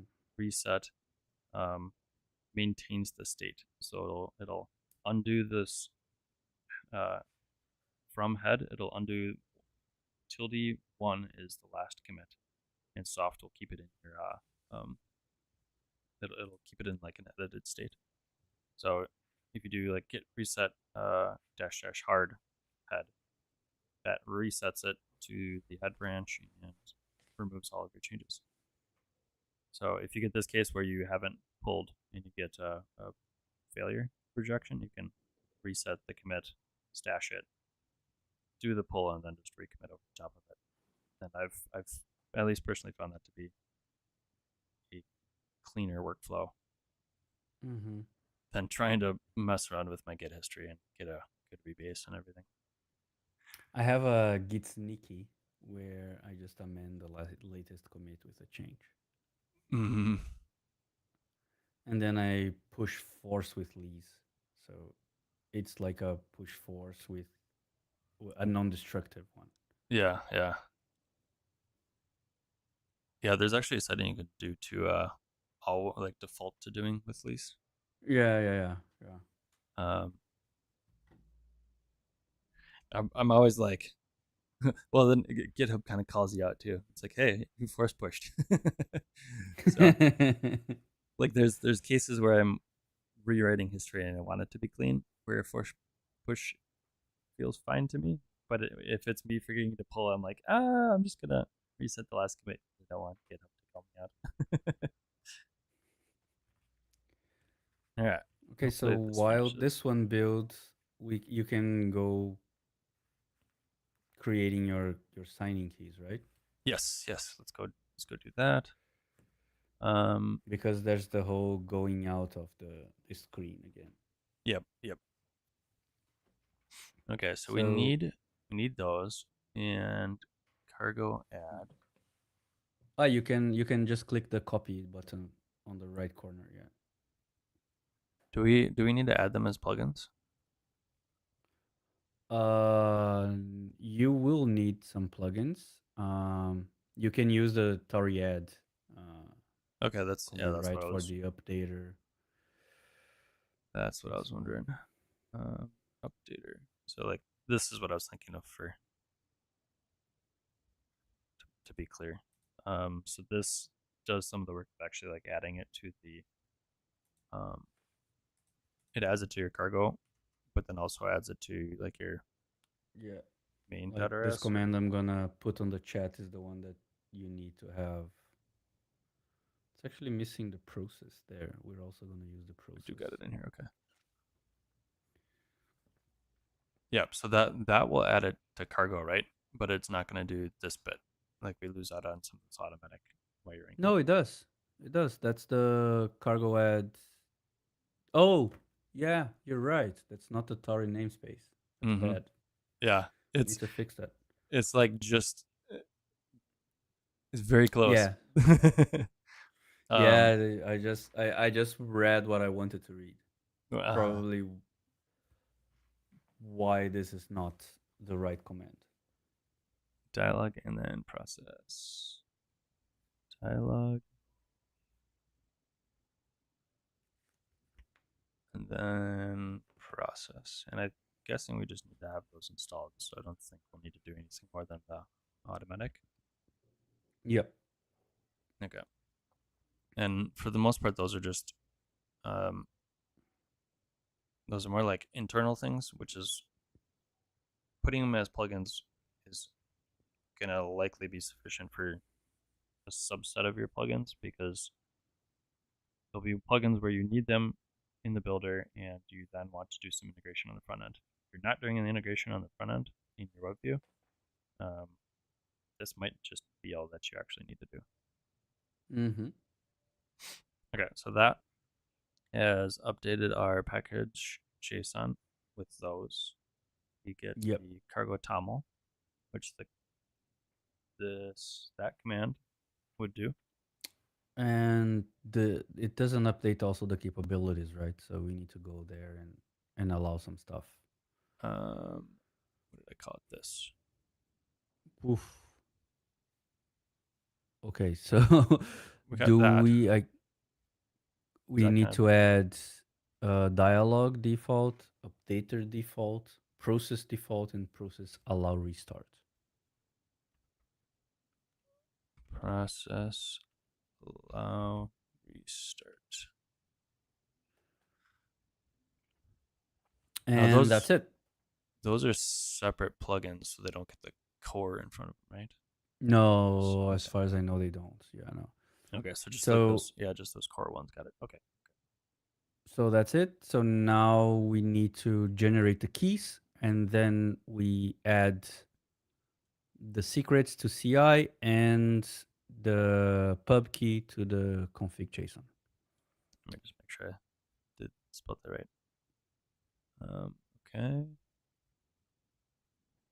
Local true. Got it. All right. So this step.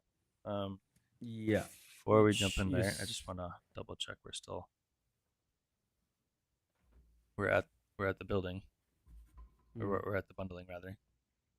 oh, wow.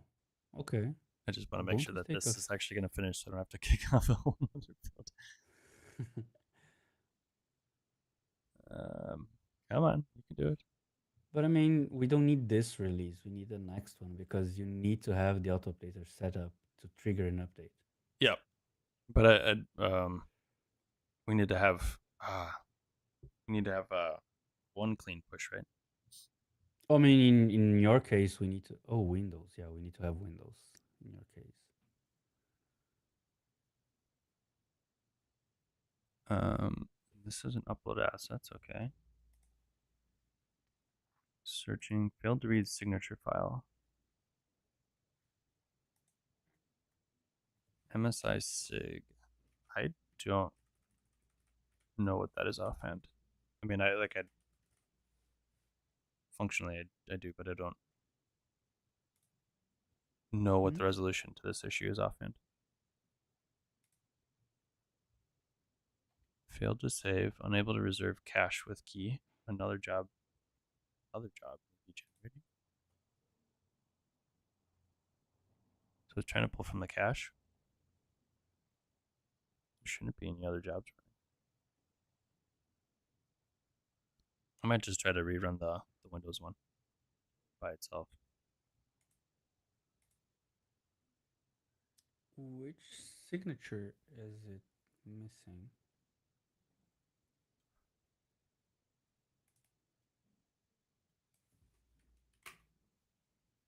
Failed to read signature file.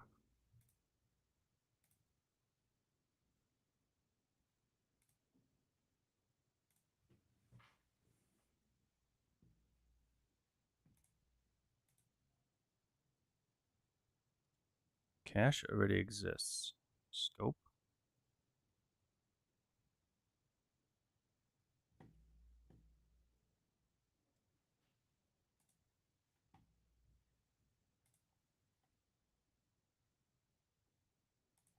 Path. Key. Cross. Enable cross OS archive false. So there should only be a Windows archive for it.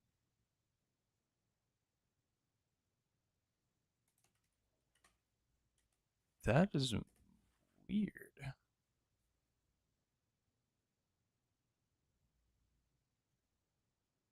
Like this kind of error feels like we have another Windows build running, but that shouldn't that wouldn't make sense because we've got concurrency thing turned on, right? Yep. I guess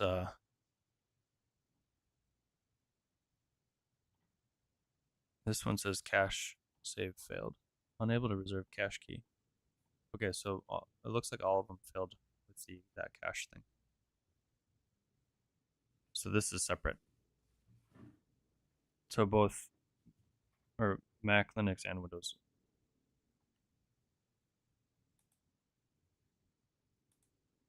But I mean, cache is not the one that like upload assets fails. Yeah. That's Windows, sorry. right? That to be clear, they all failed with the cache saved, but it's not actually failing to build. That's what I was trying to say. The thing that is failing to build is this signature file. Failed to read signature And file Ubuntu just failed on the with the thing? same failed to read signature file app image.sig. No such file directory.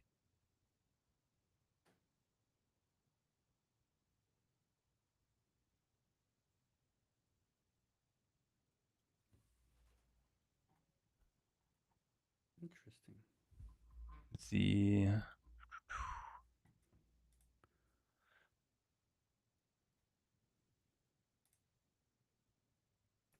I feel like that sig was a new thing or a newer thing. Don't see anything in here though.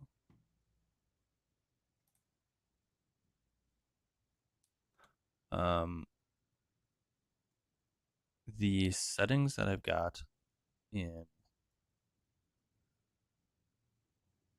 my Tauri configuration, it is entirely possible that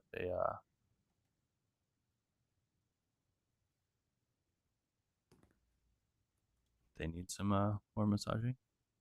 So if we look at I'm looking at the create Tauri app repo, and I'm going to look at base source Tauri and the configuration file. What is that? So we get bundle, active targets, and icon.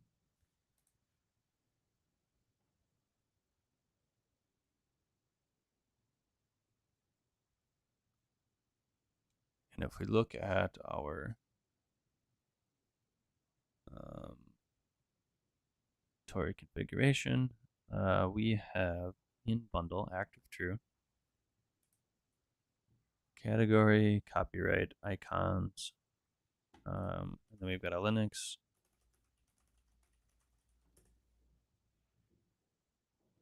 And a Mac. And a Windows. I'm going to reorder this a little bit. Okay. So for macOS, we say assigning identity with this like a dash, which is what we believe will do the ad hoc. Mm-hmm.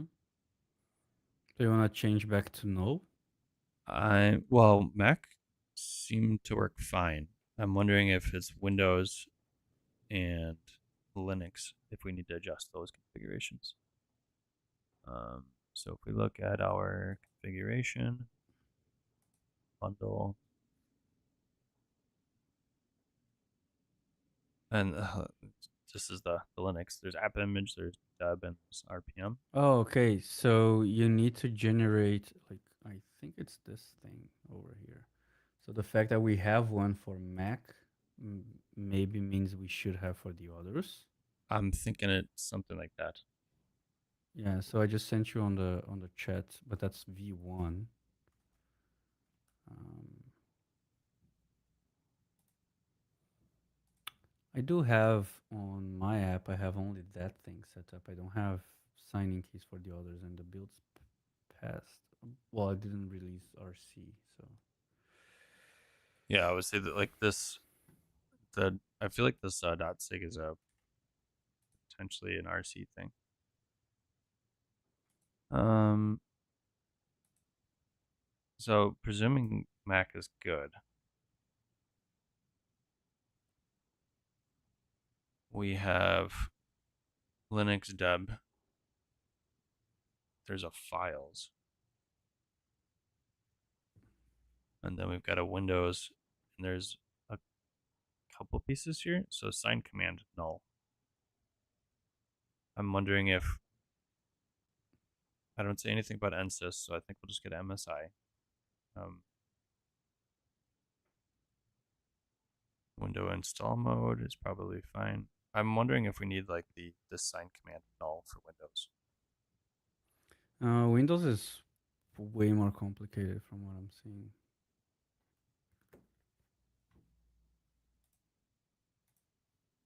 How about you put that no and we see if the builds pass? And then we know that's the issue. I'm thinking so, yeah. But Linux is still gonna fail unless we do something with that, right? Why? Because both Linux and Windows failed.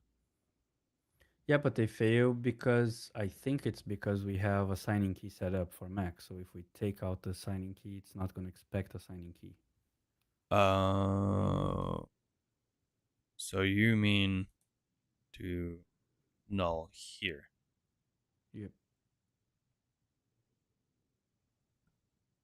like that? Is that what you're thinking? Yep. Yep. Okay.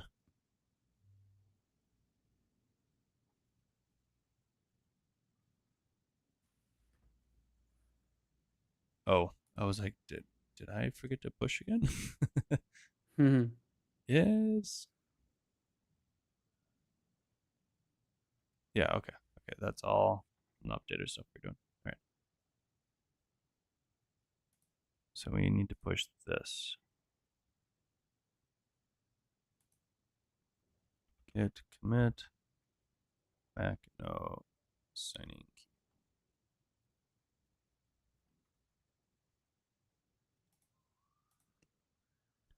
Yeah,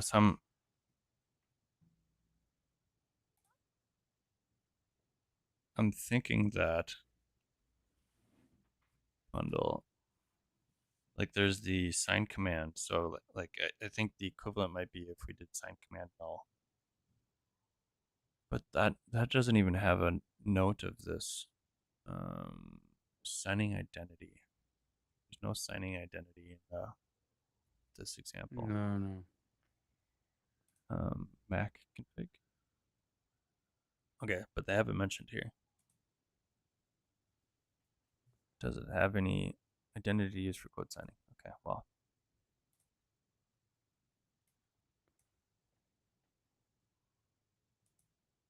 And so Linux is,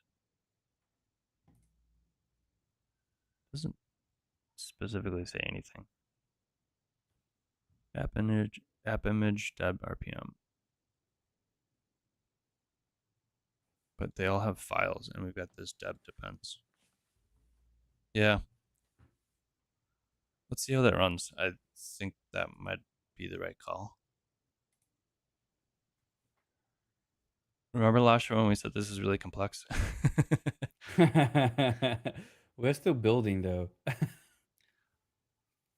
Yeah. Oh, you mean the signing thing, not the auto update. Yeah, no. The signing thing, yeah. Yeah, this is all, that's all like Tauri specific stuff. Because the upload process is gonna be dependent on our configuration. So if our configuration says things need to exist and they don't, that's a configuration issue. I don't think that's a inherently a issue with what CrabNebula is doing. Okay. Should we do the signing key then? I guess with auto updates, or the secret key rather. Yep. I'm watching the build while you do that. Don't worry. Okay. Um, I don't think I can do the tilde in my shell. Yeah, you're on Windows on top of that. So dash right. I don't remember where that is offhand. ls. Oh, maybe it does work. Okay, let's try it. So Windows, but with the asterisk, with the caveat that I'm using new shell, which is a little bit more. These things that would normally not work with Windows might actually work. Mm. So I'm gonna just. I think we just run that straight away, right? Yeah. And I am then going to rename it to redacted though, because I might have other keys that I want to put in there, right? okay, The so name of this Mac, doesn't actually matter, right? the name, no. Okay. So password.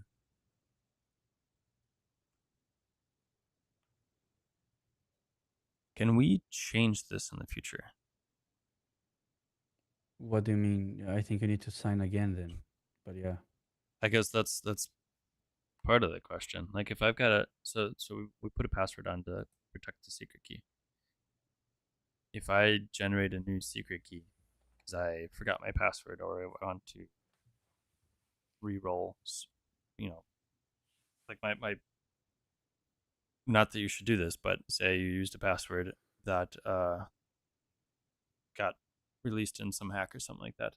If I wanted to remake a new secret key with the new password, we would then have a new pub and a new secret key.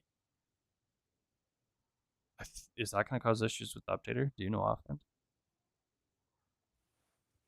That's a good question. We should have docs on how to rotate them, but I don't think it would cause any issue. And like, I guess in some ways too, that's it will. Oh, yes, it will. Daniel just said. Like that's less a CrabNebula thing, right? That's more of a how is Tauri handling it kind of thing. As soon as I said reroll password, Danny was like, "Oh, yes, I like to do that." How do we manage that? Oh, well, that might be a whole separate conversation. Yeah, exactly. Tauri signing key rotation is hard. Hmm. Yeah, that is okay. So I'm actually going to well, I'll generate this. We'll pull some stuff in, but I'm going to do it on the side potentially with hiding my screen because I won't be able to reroll this, at least at the moment. Okay, you said you're watching the build, right? Okay, I'm actually going to switch this view. Yeah, I am. Mac already passed, and Windows still compiling. Um,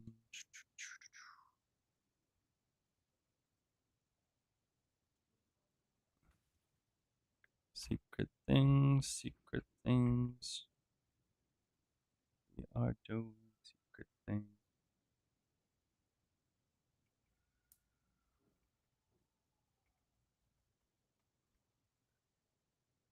You'll have to force everyone to re-download the binary at the moment.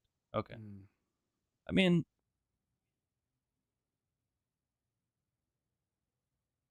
I wouldn't imagine it's a incredibly common event to need to do, but it would be nice to be able to do it. Just as far as security things go, like being able to, um, re-roll some of those passwords at whatever thing that isn't specifically tied to user experience opinions. You know what? I just realized I see now where you're sending in the chat. I didn't Mm? I didn't realize you were sending it in the video screen share chat. Ah, yeah. So some stuff was. Yeah, if your sign-in key has been compromised, then you should shut down that updater mechanism. Would that be if one would need to do that? We have a URL that it's pointing to, right? So basically, you would just you'd stop returning binaries from that URL, basically. Like, would that be the mechanism to shut down the updater? Is basically stop sending updates to that channel. Yep. Okay, all right. I'm glad I'm not just making stuff up here. All right. Let's see. Sure.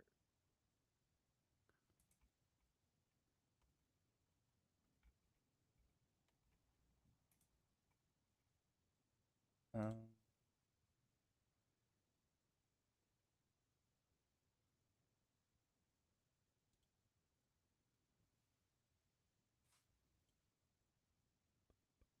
sure. Sure. Sure. And unfortunately, Ubuntu failed again with the Oh same no. thing. Okay. So that's wasn't found.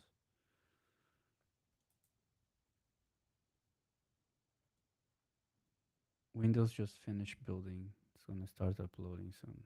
So it's just Ubuntu now. Okay. Well, I can switch back here. I've got this much. So now we see this. I have I have given it a password and created it. So we now have these things in Mm-hmm. in my user profile. The pub key we'll be able to grab, um, and then we're going to dump the Yeah. private So the keys. pub key goes to the Tauri config JSON. Okay. Yeah. In the meantime, back to this. So now, oh, did they both fail?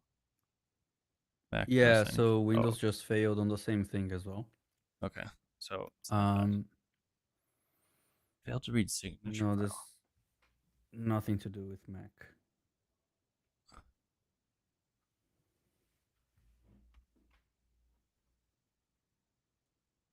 I feel like like we were just discussing this. Failed to read signature file. Let's do that. Closed. Hmm. That's the bit, I think. So when we are doing a workflow,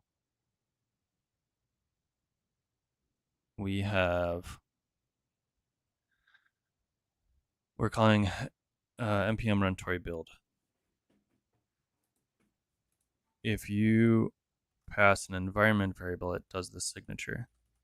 I'm guessing that what's happening is that the release upload is expecting, like, if you're going to be pushing up assets, you're probably going to be setting up that updater as well.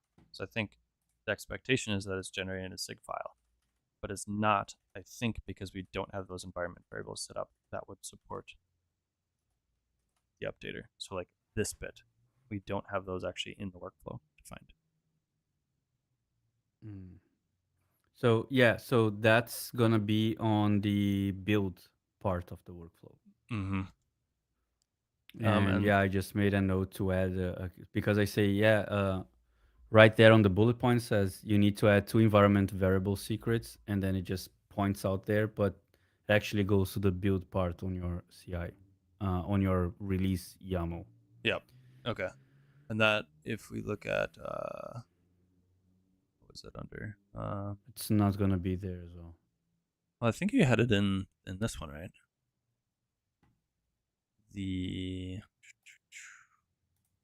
Tauri workflow. This. So in this workflow under CI and cloud, we've got these emps. And what do we got? A separate build for Mac and Ubuntu. Okay. Yeah. So I think basically we're just like missing those emps for that build step.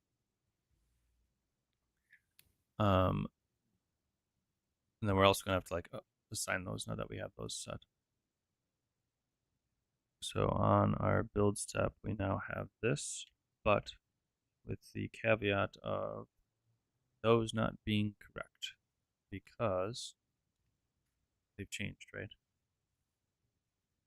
So they're Tauri signing private key.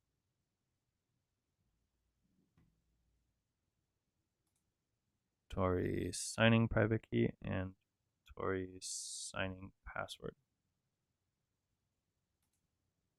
Okay.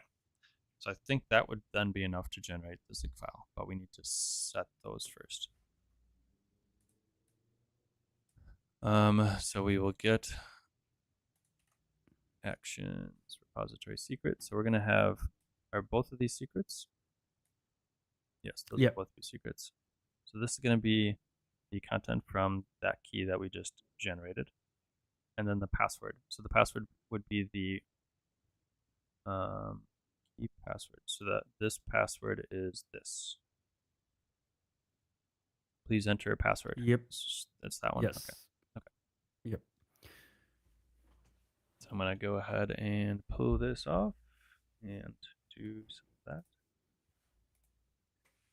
that. And we need the sign key password.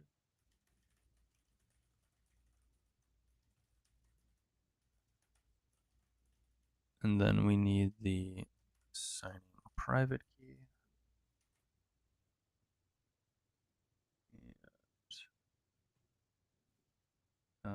I guess we're actually gonna do this. Because I need to get it. If I remember I guess I could use that clipboard command. New shell clipboard. I know there's a clipboard command, but I don't remember what it is. I might just have to manually do it.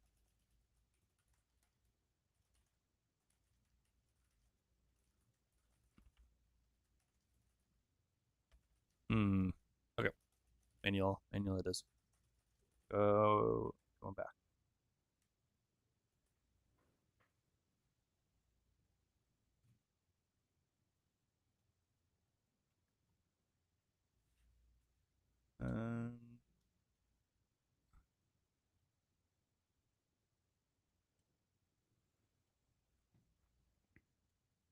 Okay, and then we need the public key too, right?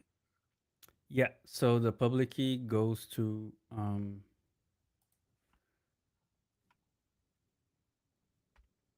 your Tauri config. Sorry.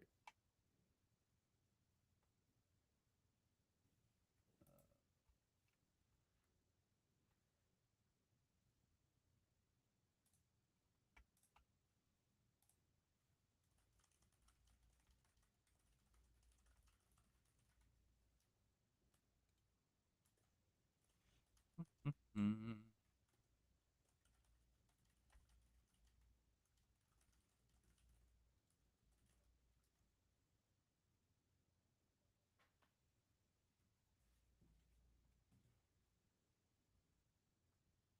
Okay.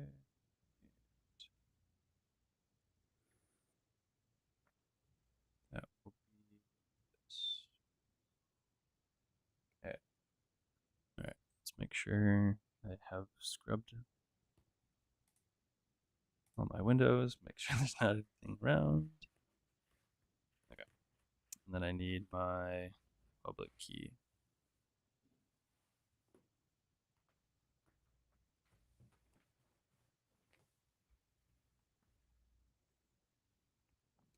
All right. So good. I think so. So once you pull back your browsers, yeah, awesome. So now if you have another tab, if you have your CrabNebula org opened up, if Mm-hmm. you go to set up the auto updates, that little card there, Mm-hmm. it's gonna have a snippet, um, and then you can, yeah, this one it's gonna have the snippet, and there's the endpoint you need to put This. Got it. Okay. right behind your head. Got it. Let me. So yeah, you can just copy it from there and then change with the contents of your API key. I copied that weird. And the pub key. All right. So plugin. I got that pub key in my clipboard right now. So let me do that real quick. Updater pub key. Except this copied weird, so it needs to go like that. Okay. Hey Chip. Oh, we have Chip on the chat now. Can we go back? Now we can go back to that build. I feel reasonably certain that this is the issue that it is generates the sig files if you give it the information it needs to generate the sig file. GW. Okay, so that's my pub key. Oh, And then I need the endpoints, right? wait, you think we need a pub key to generate the SIG file? I think if you um I believe the CrabNebula command that we're using is expecting .sig files to exist. When we're running a build, it is then Tauri finishes building, and then the CrabNebula command is doing the upload, and it's expecting a sig file that doesn't exist. And I'm thinking it's so there's basically like a mismatch between what Tauri is building and what the CrabNebula command is expecting. And it's expecting the sig files, but we don't have the sig files generated. And I think those sig files are generated when you've defined the Okay, pub key. let's see if that's it. Um, And I maybe have Chip knows offhand. That's like tickets to write. that is very much in his wheelhouse. Um. Okay. Do we need to do this active and dialogue then?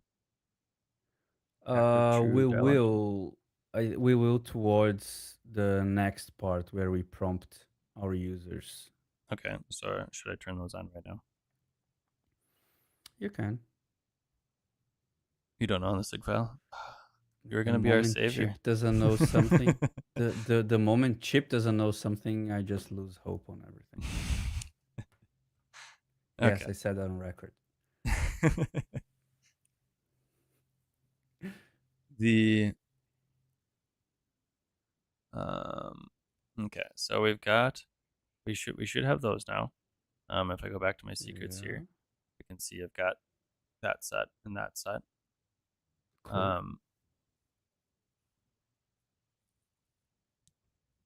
I don't know if we need to actually push the updater stuff What do you mean you don't need to active push? to get Tori to generate the .sig files. I don't know if my guess Ah, is correct. I don't know if it's going to require both this and that. mm, But I need to commit this anyways, so I think I'll do that. yep. Is there anything else that we need to add to this build before we? No, that's. Okay. I mean, we can add the updater on the front end and make sure we get a new notification Okay. when there's a new release. So I guess we can. Yeah, you can commit. I've I'll got them keep an in eye like, on the build again. yeah, I've And got them in then like we go separate tabs to, and stuff now too. So let me do and then as a fetch. tribute to Chip, we can go write some JavaScript for him. All right. Pull get stash pop. All right.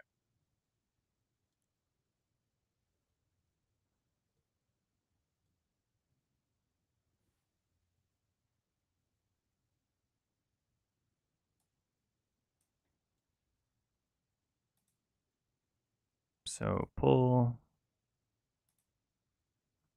Oh, please commit. What? Thought I stashed those. Git fetch. Did you? I Oh, did you a git stashed stash. the. This must. It says it's saved it. Your local changes. I mean, those get regenerated, so I might just. I don't know why those didn't stash. Oh, it's the stupid line ending stuff. LF versus CRLF on Mm. Windows. Okay. All right. So git pull. I think will work now. Hi, Kitty.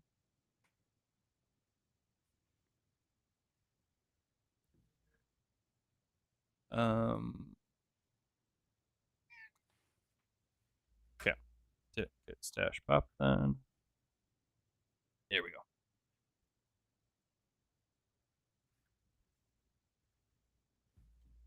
And package JSON configuration. All right. So we've got our pub key.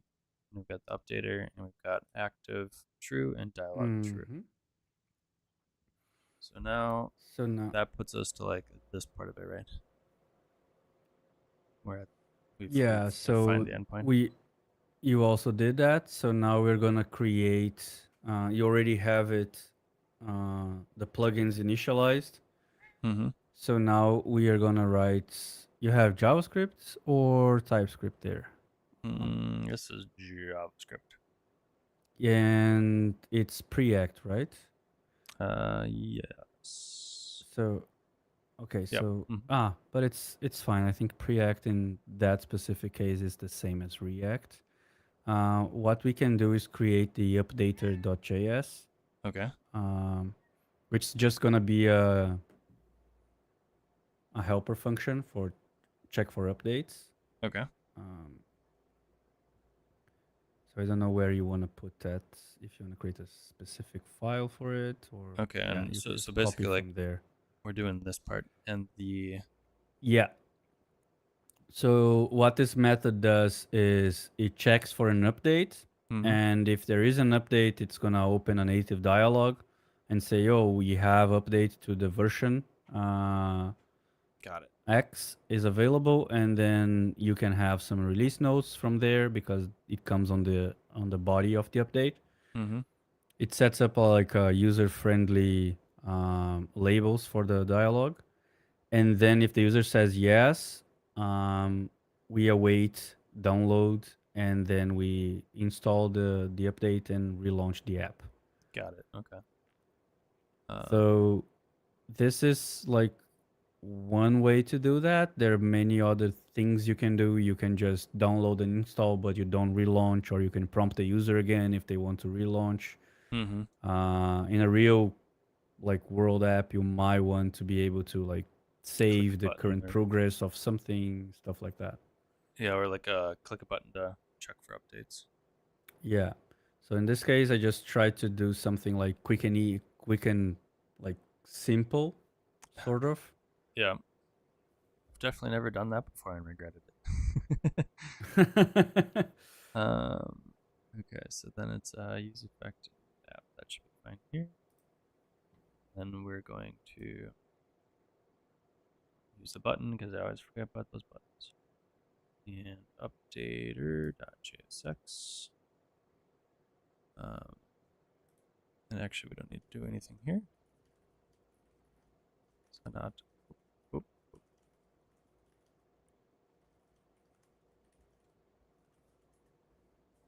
Okay, so check for Okay. updates.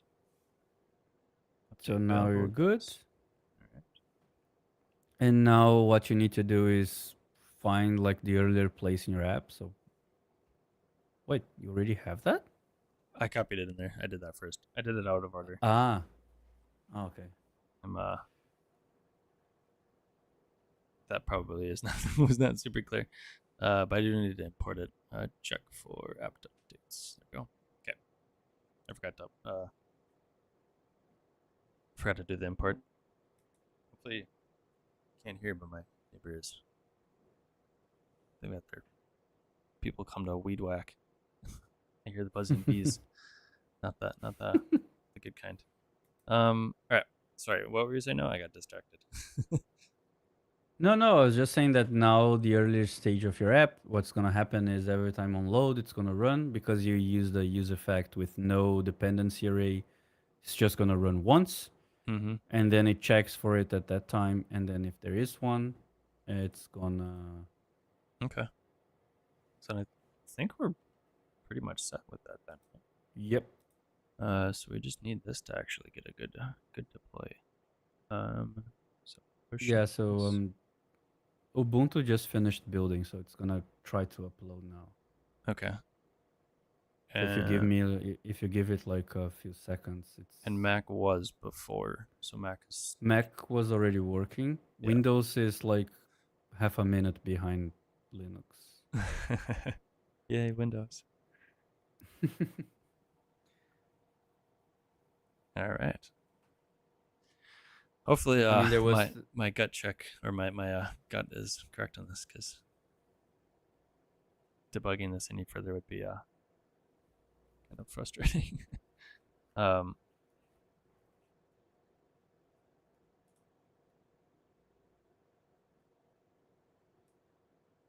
not the contents of the key.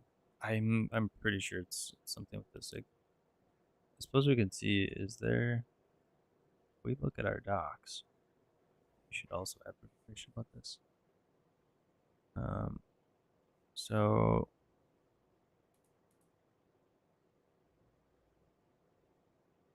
it will depend on the create updated artifacts configuration value. Hmm. Yeah. So this might make it a little bit clearer. Oh, what on you had a so on Linux, Mac, and Windows, it generates these files. This .sig file is the signature of the update bundle. Oh, and actually we have a type here. If okay. Windows failed again. if we define the bundle create updated artifacts, I'm guessing that's going to create the .sig.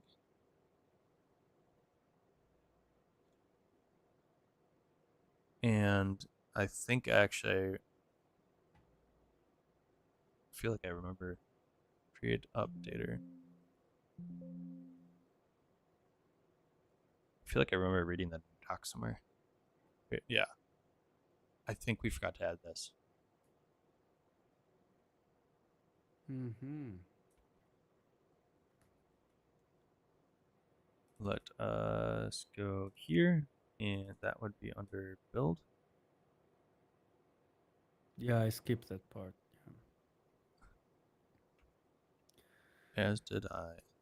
Oh, But still, not that build. I'm not comfortable with. If you don't set auto updates, it should not require you to have those files before pushing. Yeah, that seems like a bit of an oversight where I'm guessing most of the tests already have updating set up or are to that point where they are. I don't think it's under build either. I think it's supposed to be under bundle.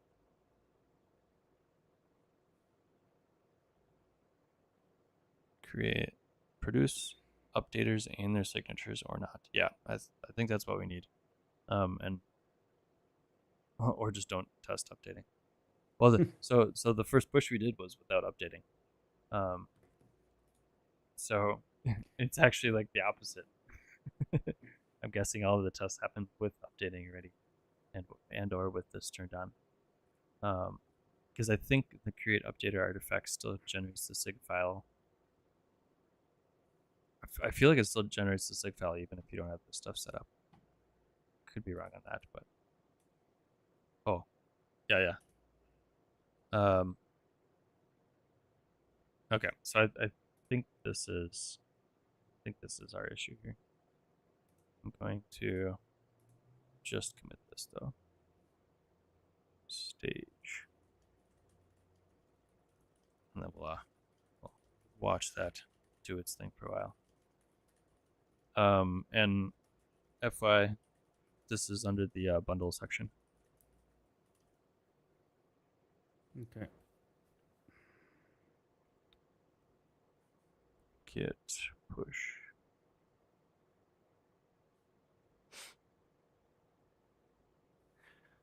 Okay, so I think that pretty much means that we've got all of our auto updating already set up too. It's kind of funny that we went through the whole process to do the auto updater before we were even able to get a clean build. I guess that's the downside of using a non-generated That's how template. confident we are. Right. Well, you misplaced confidence in the state of my test apps. There we go. Okay. Yeah. So this is if you haven't played around with this little app that we made this, I guess, here 2 years ago. So this started a while back, but it was originally like I conceived of the idea as a way to test multi-windows, because I really wanted to like play around with the reasons to write a Tauri app over like what's my reason to make an app versus just deploying it to the web. There's like the local first type reasons where I can run the app and wouldn't necessarily need internet, presuming it's coded in a way which expects that.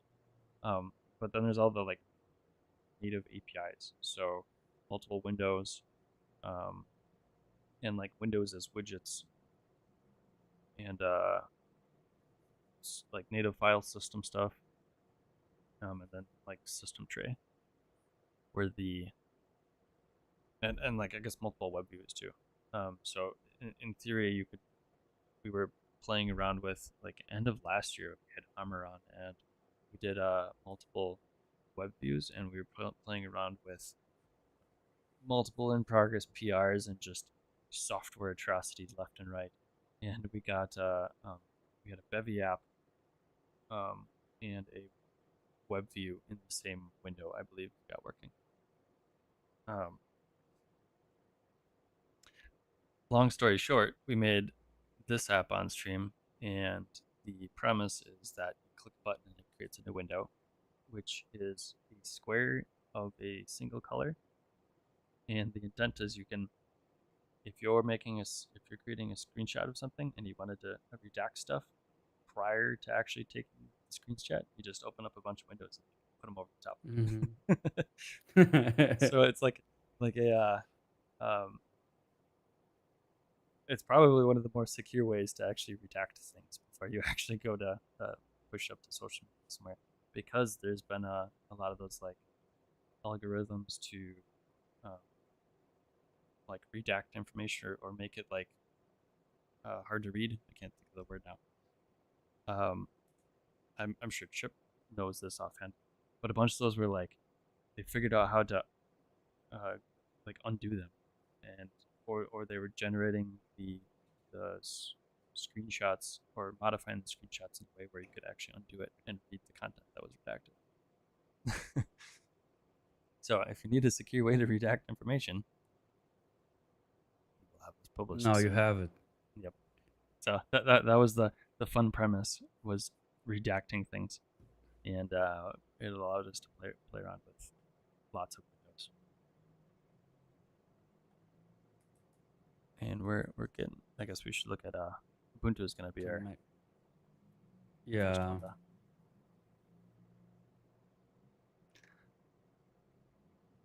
Yeah, the other thing, I might say, I don't even know if I committed the code up yet to a PR, but we were playing around with the chaos version of redacted, where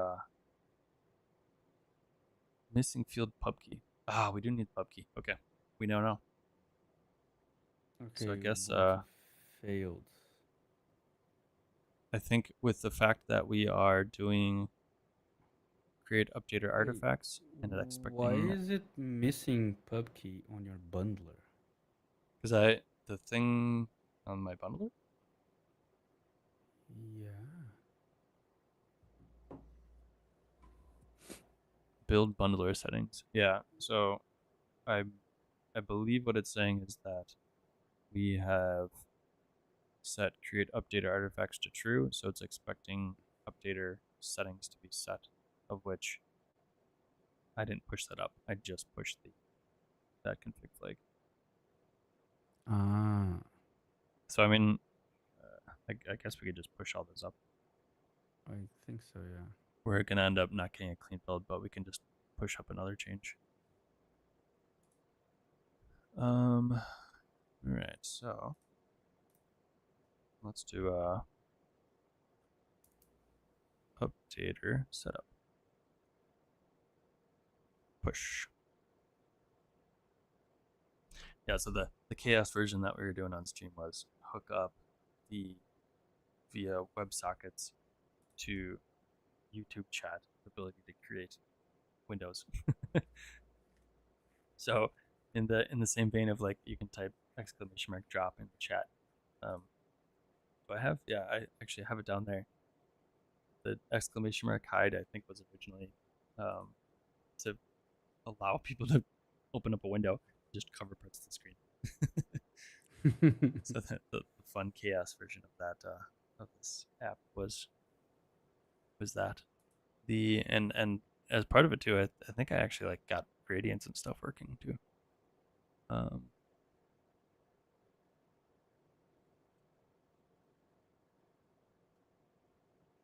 I don't think we have ended up actually pushing it up as a. It's probably still sitting in my local somewhere. Besides the YouTube thing, you had an app similar to stress test new windows. Yeah, yeah. I was like, I want to make something that's actually like reasonably useful rather than just a demo test. But yeah, when multi window first came out, I was like, let's hammer this thing and see what I can work out. Um, So how did you flush out multi-window bugs? well, when you can create windows via clicking a button, um, you just click the button a whole bunch. So there's actually for those that are curious, we have is it plugins? Yeah, we also have this API example. And the I mean it would be nice to get to the point where we can like fully end to end test this like as part of our workflow. But just end to end tests in general is it's a whole thing. Um, but this was made to help have a place where we can quickly test out all of these integrations and these like native specific things. You had an app that made 64 of them at a time at start and saw which ones failed. That's awesome. You know what that reminds me of? Um, the the websites like the malware websites from like the 90s where you land on a web page and it opens like 17 billion pop-ups and every time you try Yeah. to close them it they keep opening up. That's what that makes me think of. Chip is gonna make the bug catcher troll version of Tauri. Every time you close a window, it opens up two more. But Tauri yeah, this Hydra. yeah right. The Hydra. There we go. the Hydra app. Oh no, I think I might have just nerd sniped myself. I got a new random app to make on stream to send to your friends. uh, okay, so what was I saying? There's is it the yeah. Does this create new windows? Always on top. Yeah, so this is just editing windows. I thought this had the yeah, okay, here's a button, new window. So you can do whatever configuration you want on the new window and it creates a new window. So you have the wrong password key.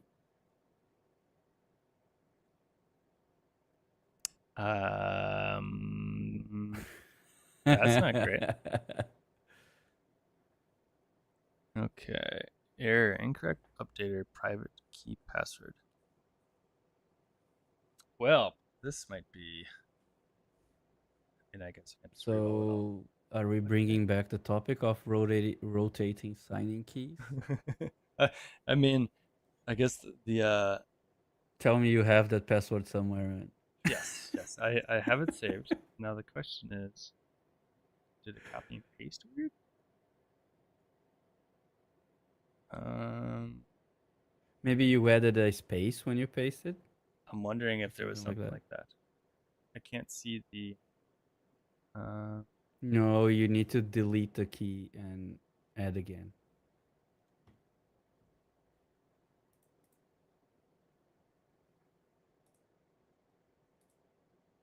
I wonder if also there's some weird like, can I not use certain symbols or something like that too? We might just need to re-roll that though, which is a little bit annoying. I wish there was a faster way to test it. Actually, can I do npm run or build? Oh, I'm not gonna have them set locally. I don't really want to put them in my. Mm. I don't want to put them in my shell session either. Okay. Well,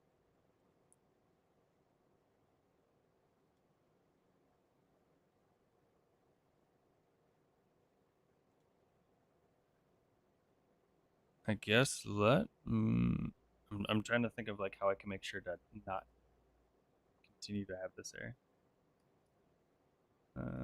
Let's just do. Is there like limits on size too? Um, What do you mean? signing key pub key length. So like if I give it a password of 128 characters, is it because like it's a field that doesn't actually show you typing, so there's no way to like. I mean, I guess it verifies it afterwards. So whatever I pasted, I verified it. I don't understand how it could be wrong.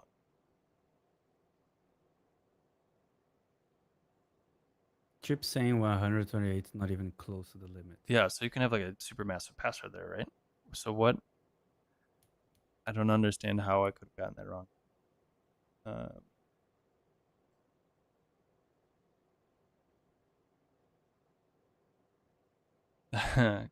So yeah. the key rotation is because Jacob asked, okay, so what do I do if for any reason my signing key is compromised? How do I rotate them for the auto updater? I mean, like so there's no like good answer on how to do that because you need to basically toss away the updater server and start all over again. So force your users to download a new binary, basically a new app. Um, so that's it. So that's why I was joking that Jacob jinxed himself because now we don't have the password for the key, but the deploy is already made. So I mean, I have all the things. I don't. oh, actually, technically, yeah, no, not just in a Tauri sense. No, it's definitely not a Tauri problem. But you haven't pushed, so technically, if you create a new key and push again, it should work. It would be fine, yeah.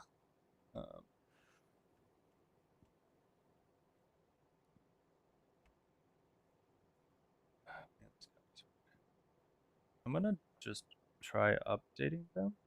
I wonder if I accidentally flip-flopped them. Well, it probably hit a space by accident or something like that when pasting.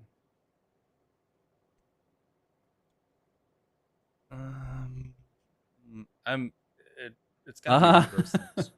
So Chip is cursing in your chat and YouTube's not letting him. Yeah. You're fudged, he said. I mean, I have all this stuff saved, so it's not like. But what's weird is it must have either I flip flopped them when I was entering them in environment secrets, or um,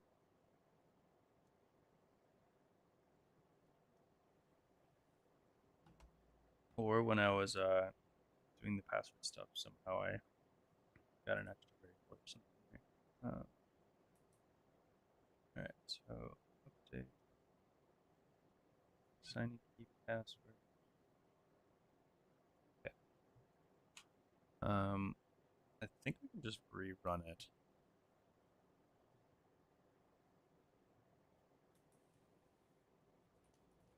Let's try that. We'll try just rerunning Mac. That should rerun the fastest.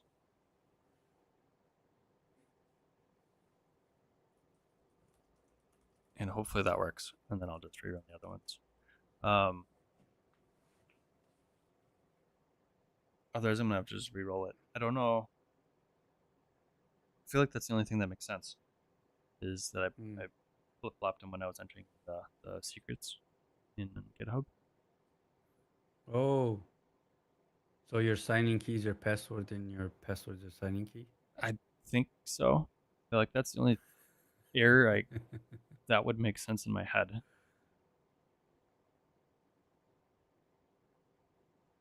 Which I've like the names are close enough that I could see myself just accidentally flip-flopping while I'm talking. So fingers crossed that's actually the issue. Otherwise I'll have to just re-roll all the keys.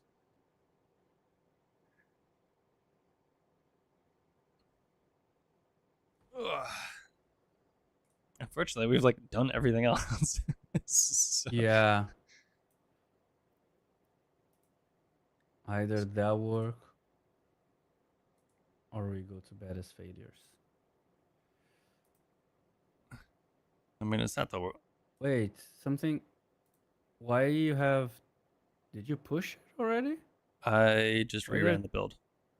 the two jobs already failed? Why? I reran just Mac because that would rerun the fastest. Ah, okay. I suppose I should have just rerun them all. That would have. I skipped that. Yeah. I probably should have just reran them all, but oh well.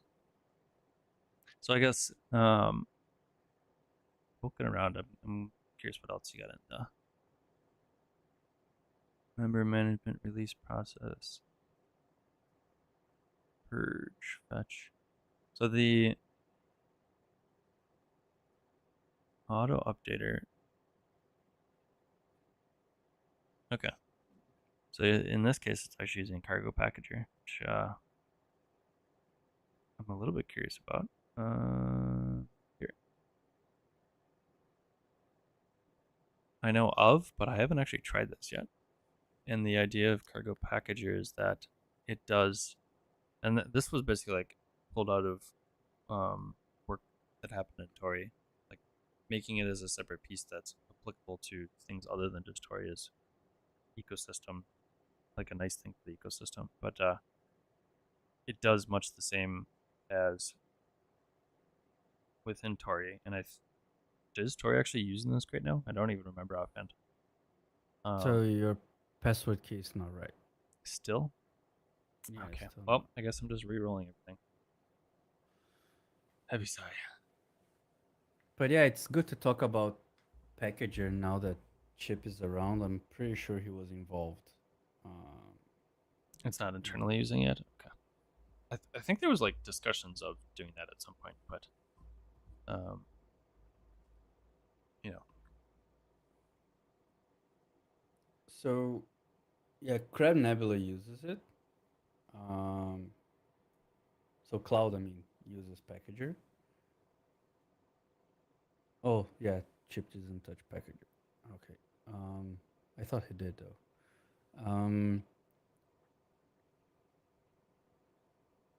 But yeah.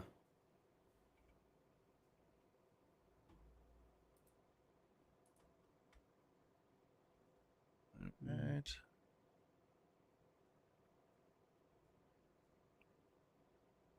Okay. I'm gonna do a different password. I wonder if there's just some like.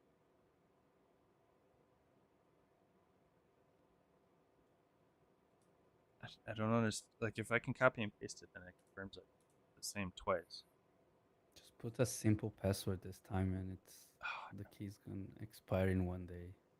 no. That it would hurt me. It would hurt my soul if I did a simple password. Um. So this is the signing key password, right? Save, update, do your thing, and then I should be able to do. Unfortunately, we now have pub key. Yeah.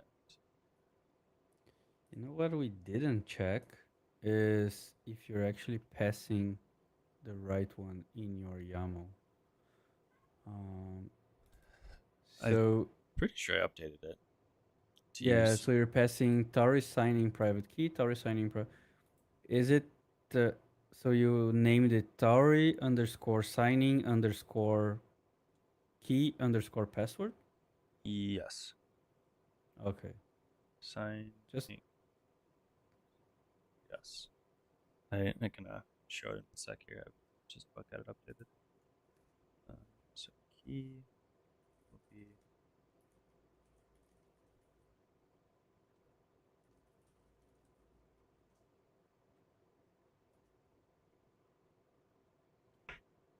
okay. Uh,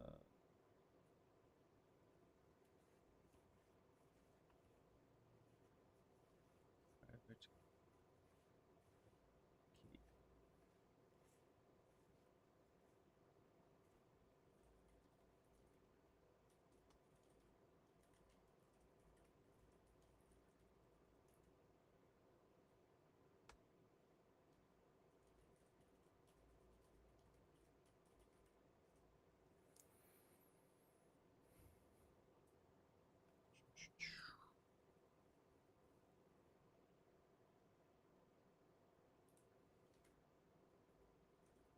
Okay. I think it all copied cleanly. Trying to double check to make sure. And all right, so I got those updated, and then we have the pub key.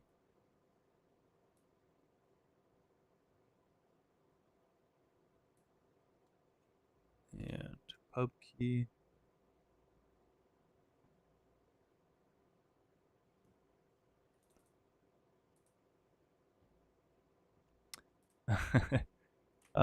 Another trick that I found with YouTube is you can set the playback rate. So I'll what's nice is like I go to grab food or something like that, and I come back 5 minutes later. I'll just pause it before I leave, and then set the playback speed to like 1.75, and catch back up to the stream that way. mm, But yeah, the buffer on you can set your buffer on YouTube, and the lowest you can go is um, something like up to 30 seconds or so is what they say, which is, I mean, I guess if that's the best we can do, that's the best they can do.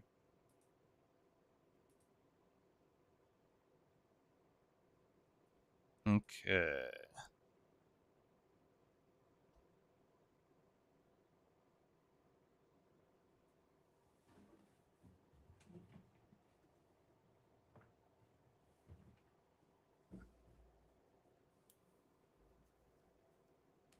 Interesting. Still the same.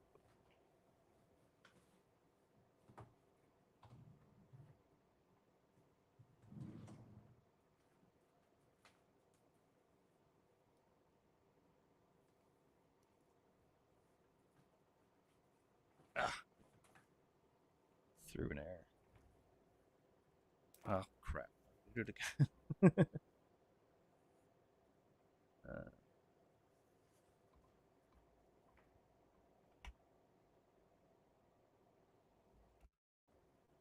this is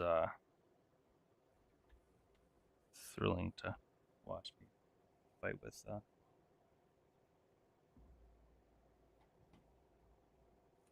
password stuff. Okay. Uh,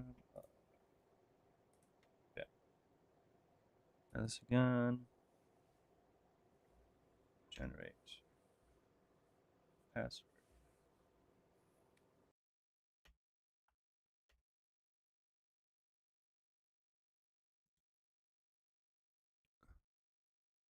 And let's see.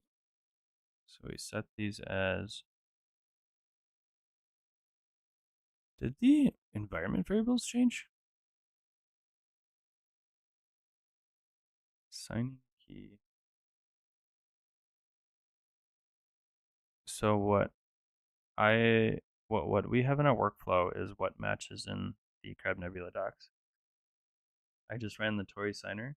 The environment variables are different. The names are different.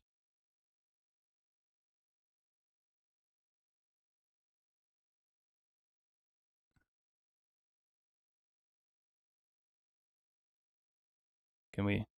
Are you? Can Yeah, you listen? Can you hear me now? I can hear you. Okay. I just had an issue with my headphones. Ah, The issue being that they ran out of battery, and then Chip just said he cannot hear me. Oh, okay, cool. So yeah, so the signing keys changed names. That's what like in V2 it has a signing, right? I think it changed in RC too. RC as well would be a better way to say it, because it's Really? or at least the thing that it's outputting now is different from what we have in CI, which is probably why I was failing. Now I don't feel so bad. Let me see. Let me see. So I have a key. So if you run that signer generate command, mm-hmm. it says set Tauri signing private key and Tauri signing private key password.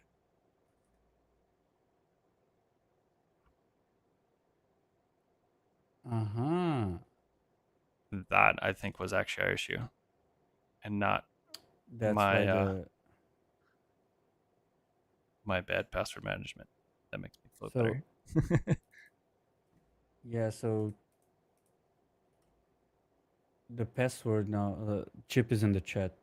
Yeah, so the signing got added, but either between beta and RC, the password started having the private key password, so the private word went there, or our docs are wrong. Well, our docs are wrong because if it changed, our docs are either always have been wrong or that's missing. Okay, so signing key, signing Tauri signing private key. Password and password in the end, if Okay, it's it's the Tauri. password. Oh, that's click. Tauri signing private. Right. we we triggered Chip into going to a witch hunt. I think I'm wrong, Chip. It's yeah. Uh, Probably a bad copy paste of my time that just costed us what, half an hour. so the Tauri signing private. Okay, so password is that. Right. This one. This one. Okay. And this we need to copy.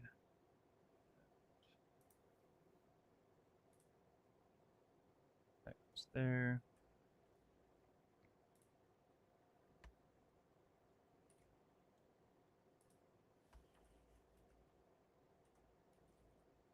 Update. All right, and that makes sense because just the password environment variable changed.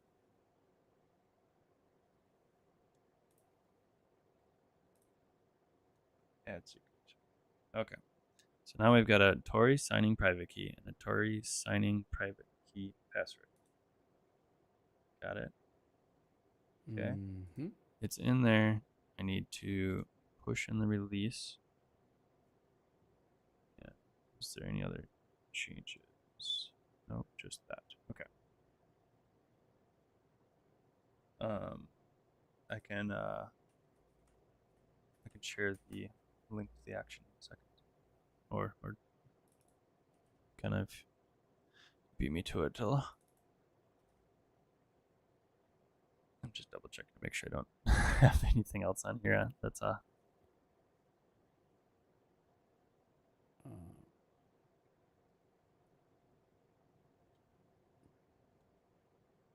yeah. And that. All right. Okay, we are back. So I've got these in place. The change was this. Yep. It includes the word private in the password. So Mm-hmm. I think that was the only issue, and that would explain it, because then the environment variable is basically coming in as not set. I'm not quite sure why Yeah. it doesn't like this. Context access might be valid.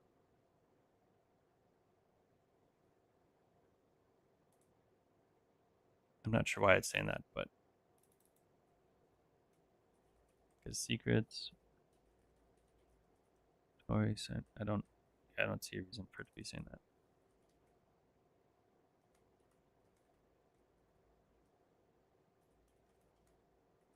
Secrets, Tauri signing private. Yeah, I'm not sure. I think that might just be a mistake.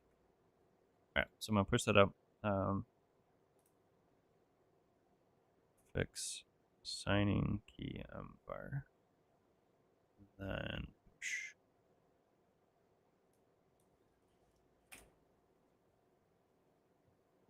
So I think like we ended up hitting like two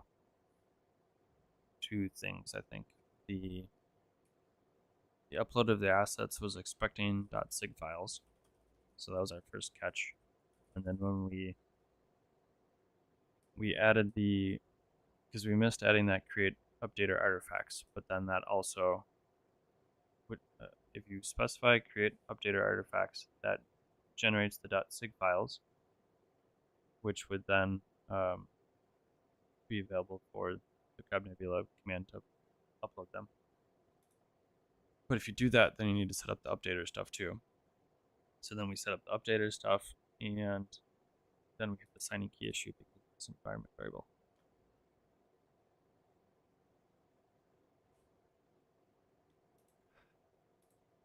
And then in between all of that, we had to deal with in beta to RC migration too, because we were wrong about our dependency for libwebkit to GTK.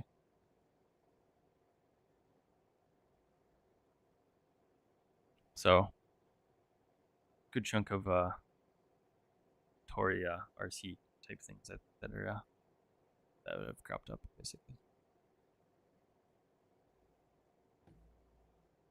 All right, if we go to Mac, it is compiling right now.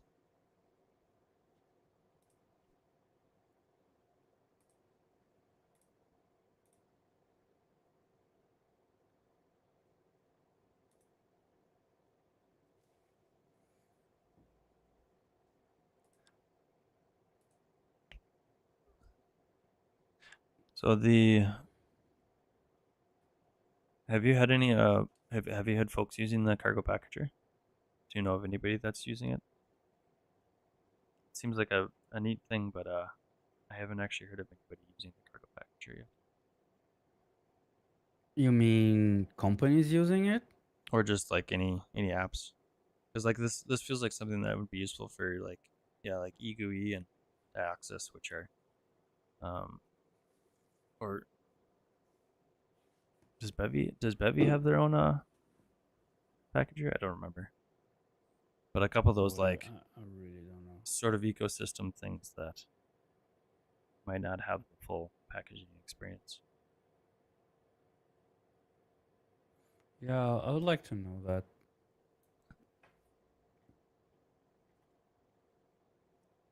You don't think Bevy has its own packager? I I think it has something. I don't know that it's they don't really need one. Like it's generates a binary and you can just run that basically, right? Um But that's what the packager would do as well. yes, but I like it does all the additional install stuff too. So if you've got like sidecar files or I mean this is less for games, but in companies they can do like the IT admin can set a MSI to install when the system boots up on Windows, like that kind of stuff. Ooh, this looks Mac better. OS is passing, yeah. Hey,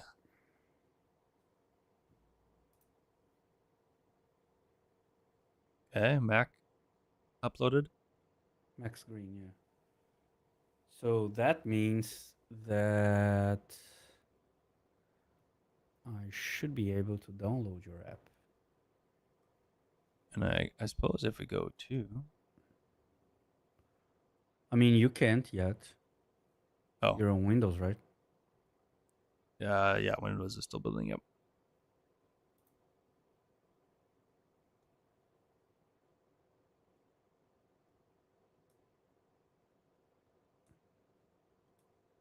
So this would be uploading it to this would show up in like the latest draft view, right? Yeah. Okay, sweet.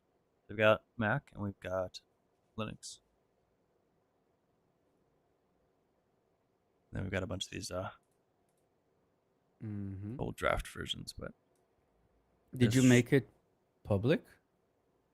mm, mm, um I guess it says private here. I don't know how I can change that. It's Ah, below, make yeah. public. Okay. Yes. Okay. And then if you send me the link, I can download your app. It would be this one Should be the or release link. Um, view. oh, you got a subscriber. Nice. Thanks for stopping by To Sean, I think. to do the pop up thing. I feel like on YouTube it's very hit or miss on if stuff actually works. YouTube's integrations aren't quite what Twitch's are. Okay, Windows is still going. So the build finished on Ubuntu, so now it's time for the truth. Is this web CrabNebula Cloud. Um, okay, there's no downloadable releases, probably because it's still marked as draft. Ah, yeah, it needs the build to succeed in all of them. Got it. Okay. So if I share I this think. would be like publicly available. I think so. Well, like Unless once it I'm actually reading the publishes. wrong URL.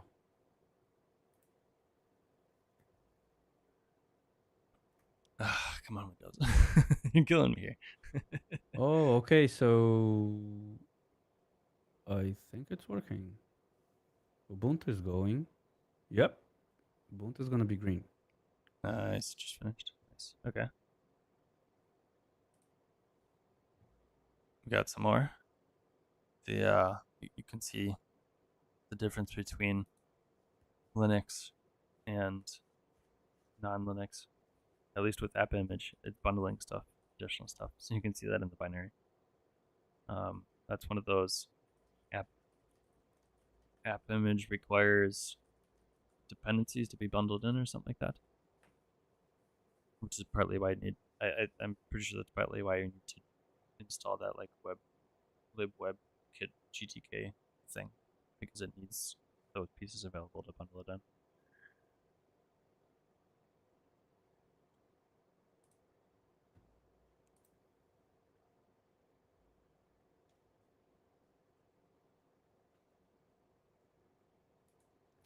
Jacob, how far do you live from Boston?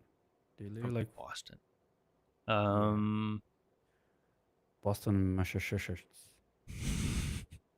Massachusetts. Um, I've never actually been to Boston. That's one of the few U.S. cities that I really want to go to that I haven't been. Um, it's by plane. It's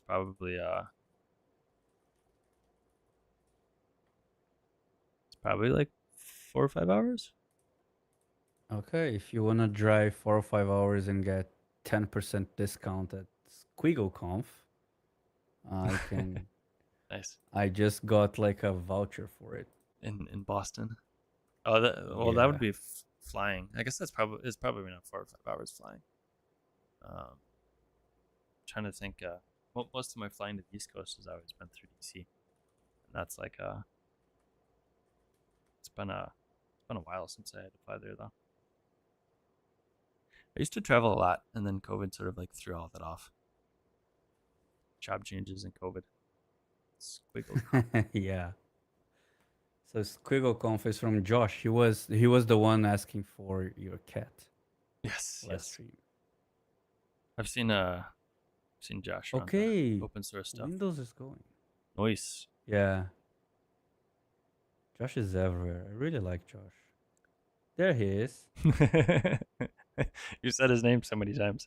You summoned him. Yeah, yeah.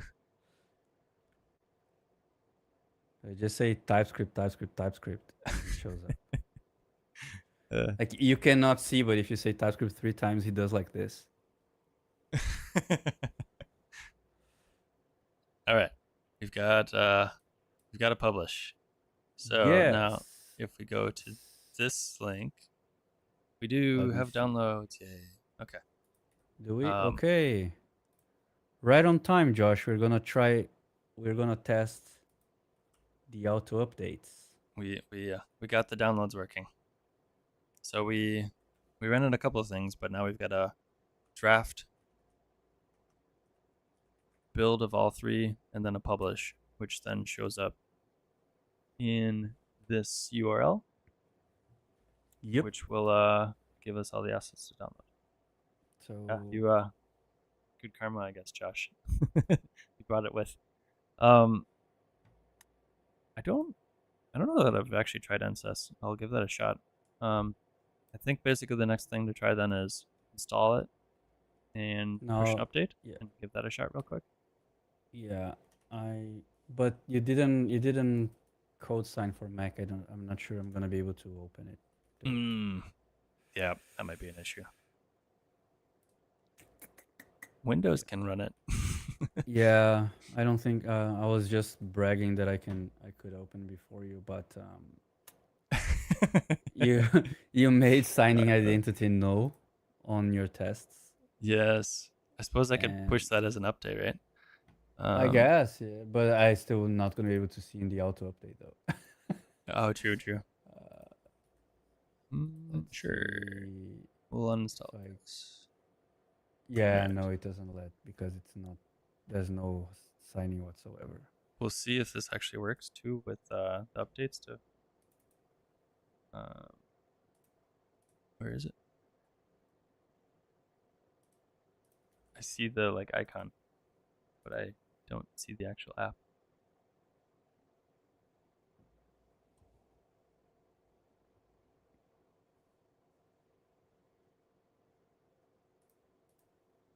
Where is it?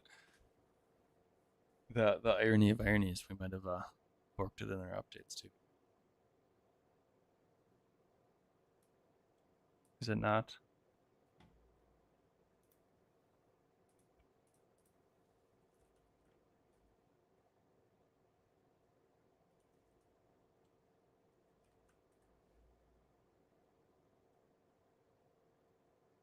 I wonder if something changed with the window decoration. What? Because like I can see the app icon. It's in down here. Ah, so you opened the app, but It is uh, in theory open, but I don't see it visible anywhere. Um, What the heck? Here, let's npm run. Because we did a migration. It could very well have been that we broke something in the process Yeah. and the app's not even opening up. So ironically, me only being able to run it to Windows is still not actually useful. Yeah, but still, like, we're triggering the native dialog, so Yeah, hopefully so that the works. updater should at least work, right?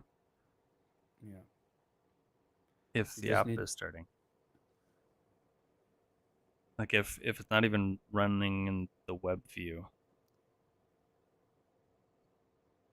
Nah, but like, I did see it. I can run it locally and I can see the app. Okay, so it's working for you.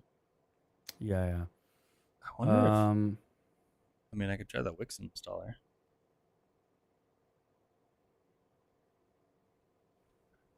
Might just try that real quick. Let's just give that a shot. Mm-hmm.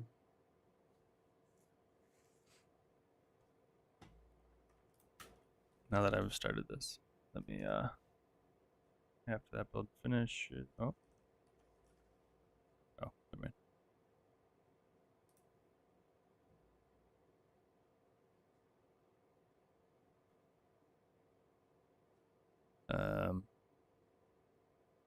What is it doing?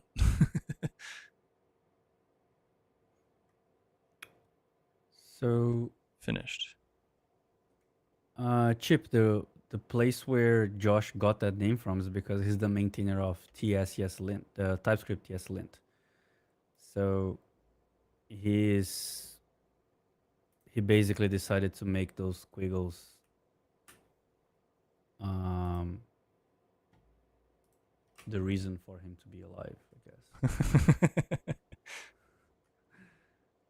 How do I trick the mod? I think this way. Because I'm not allowed to post URLs on Jacob's Oh, you chat. can. So I just put the square brackets.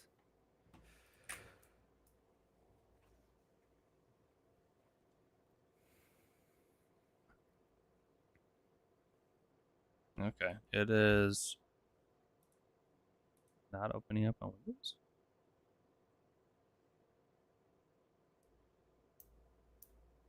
I feel like it's configuration and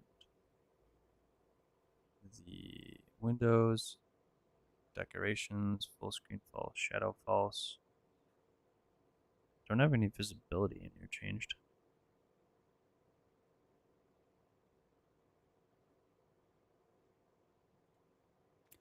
Oh, Can you see if you the app don't at all? make the window, yeah, I can. If you don't make the window transparent, can we at least see something? Maybe you can change. You can ship that as an update, and then we. Yeah, I wonder if Because something changed there. if I run dev, but I'm on Mac, so Yeah, you have a whole different config because the Mac stuff was yeah. But okay. yeah, I can totally see the app. Few icon. Mm. Yeah, if I click create, yeah, then it creates like. Uh huh. Yeah, no, it works well. Did you see what this error is? See what? Look at the error on my screen right now. Ah, no. It just like I just clicked create and then my all my windows just started dancing. The They just you moved around a lot, the whole workspace. um use effect isn't defined. Use effect. Ah. So that's why it wasn't showing up. Well, we copy and pasted that in there. Okay. Well, now if we make this transparent true, use solid. Problem is that's a whole nother thing I need to learn. I mean honestly, like solid looks really cool. I would like to spend more time or partly fine, but spend time on digging into it and learning it. But I think, if I'm being honest, Rust is probably higher in that list of spending time learning things, because So my Rust for is. your next stream app, you could use Quantum, and then you don't need to deal with JavaScript. Don't you have Solid in there, don't you? Yeah, I do, but then everything comes baked in for you. Oh, like all the setup is Yeah. the I think all the other ones that we've done now on Stream at least are TypeScript. I My original thought was I'm gonna do JavaScript because I don't want to fight TypeScript. But at this point, like in the app creation point of the TypeScript toolchain, you just throw any's anywhere that it's getting in the way and just use it for what it's providing value. So now I kind of regret not just also using TypeScript too.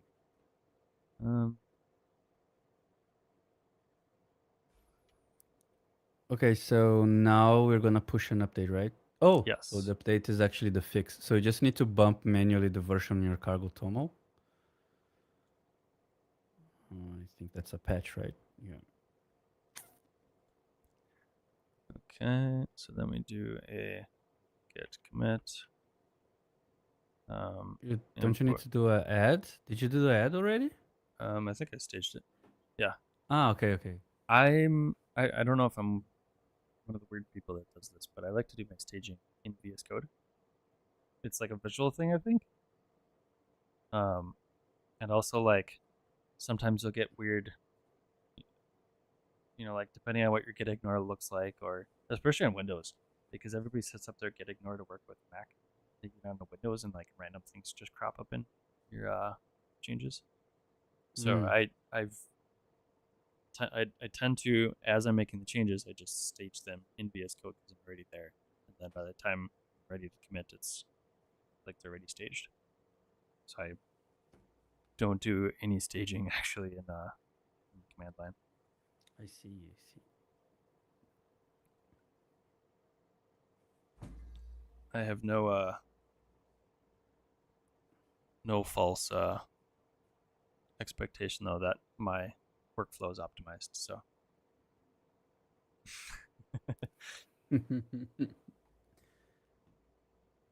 all right, so we got a draft release. If we go over to the cloud, we should now see we've got it published. Oh, it still says version 0. No, but that's not like it's gonna get drafted Oh, it's a draft. in a moment. Yeah, yeah, yeah. Oh, it says using version from Tauri configuration. What? It changed? Should we not I specify it need there? to update the docs. I mean, it might be that if we specify it in Tauri configuration, that's what it uses. Okay. Should I push a change real quick to get it? Yeah, let's do it. I Because that's mean, gonna. leave it one there. I'll leave it. Do it in both. You mean? Yeah, yeah, yeah, yeah. Okay.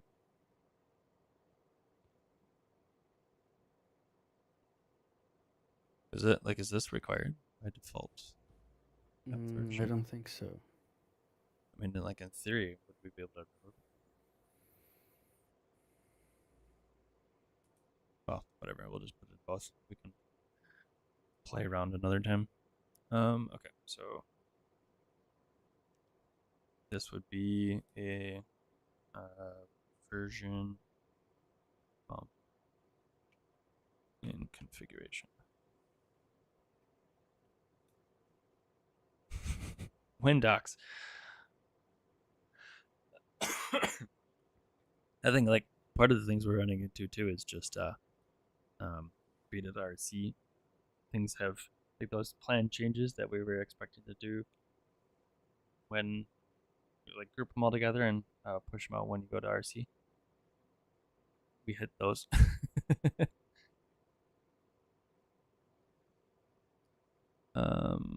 Okay, so this should give us a Tauri V3. Nicola, you are getting ahead of yourself there.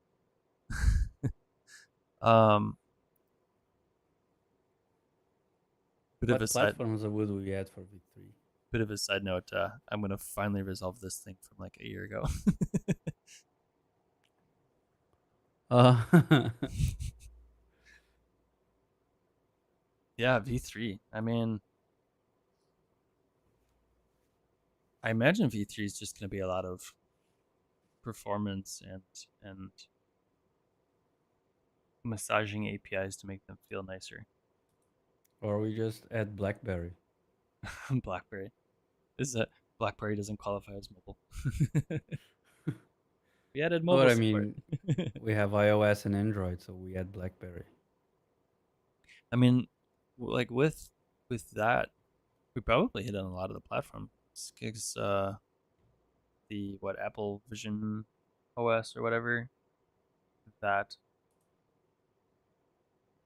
Do you have to do a special build for that?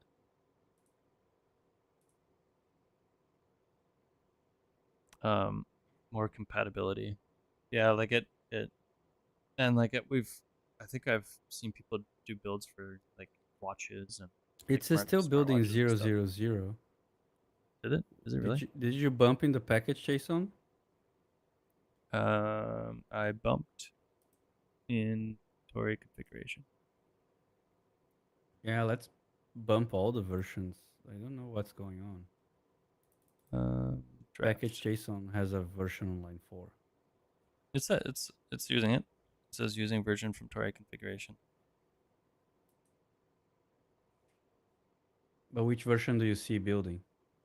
Um, in with like within the builds. I mean, it says. Where does it say? In that the draft stuff, it says it's creating release for 0.0.1. Ah, okay.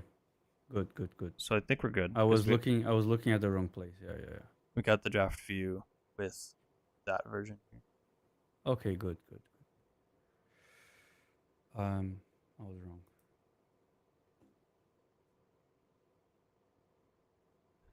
Now we gotta wait for that Windows build. This is why when I was doing my testing earlier this year, I I didn't even bother with CI. I just ran it locally and did it only in Windows. That incremental build makes a huge difference. Is does this default setup install stable toolchain? I'd almost be tempted to say we should throw in a Rust caching here because that would make a big difference on build times. I don't remember the Rust cache actions have gone through changes a few times now. I don't remember like what's the latest and greatest that's recommended to use. I don't know. We actually did a stream calling back all of these old streams here. That was a while ago. That might have actually been when I was still streaming on Twitch.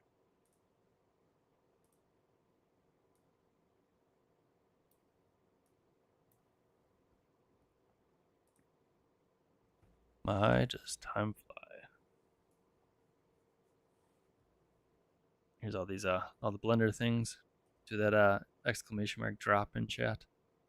Gotta make use of that. We spent a bunch of streams doing that, right? Here, yeah, caching Rust builds 2 years ago now. You pointing upper left? I feel like I'm missing the context there.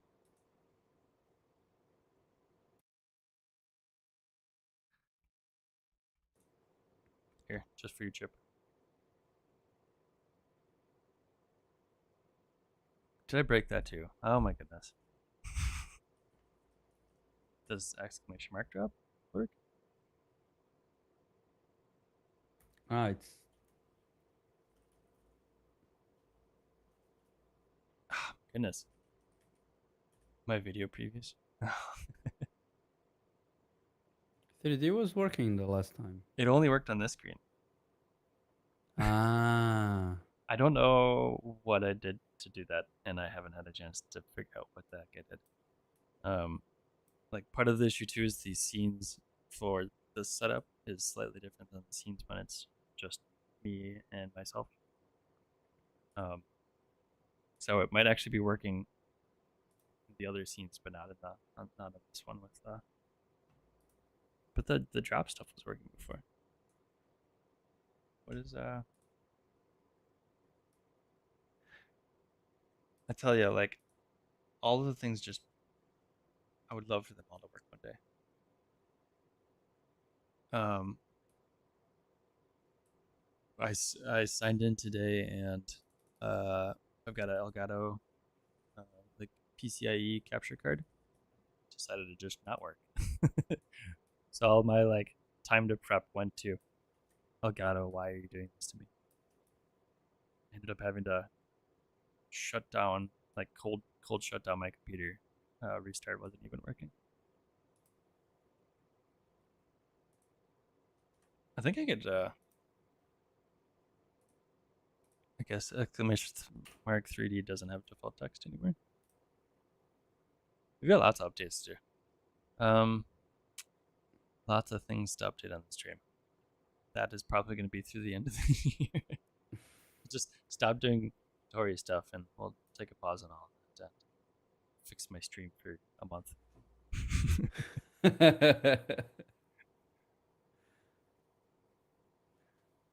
All right. These window Okay, builds are. so Windows, it's taking its sweet time, but Ubuntu passed, We've macOS passed. got some builds and we've got some content in there.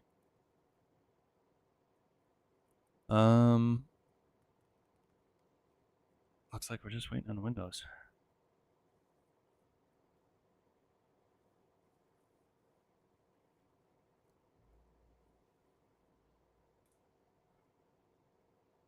So this should give us when we have the app. The app had an error. It should be installed right now. So once this is done, if I open up the app, that should in theory trigger the updater, right? Yes. But the updater check was the thing that had the bug. So it might not work, right? Why? Which bug? We didn't have use effect defined. Oh yeah. So that use effect that like I didn't add it in the imports. So this was failing. Yeah, that's true. So we're not actually going to get an update. We'll have to push a separate update. Oh, I'm so frustrated now. You're right. I'm glad I'm understanding the situation here. I guess when like while we're thinking about that, and we've got a little time to wait for stuff. The versioning, it's definitely not something we're gonna get to today, but here we go. Now we're doing upload. So we've got a push and we've got on push and then we've got the button are the ways that we have set up right now. So if we wanted to do versioning, we would need to tie that into the build. And I guess this kind of gets into the channels a little bit, but the if we do an update and we want to push the change, if we push on main, in theory there needs to be like a check to know if we should push or not, because we should only push a new version of the app if the version number has been bumped. Mm-hmm. And the I don't know if even like the action really helps us out much with that either. So like it's sort of just a thing that we've left for folks to determine or solve in their own devices. Here's the Rust toolchain.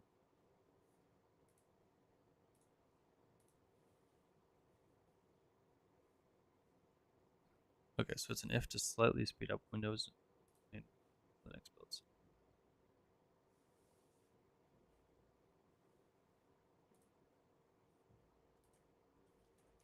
Wait, what? Oh, that's toolchain. These targets are only used on Mac runs.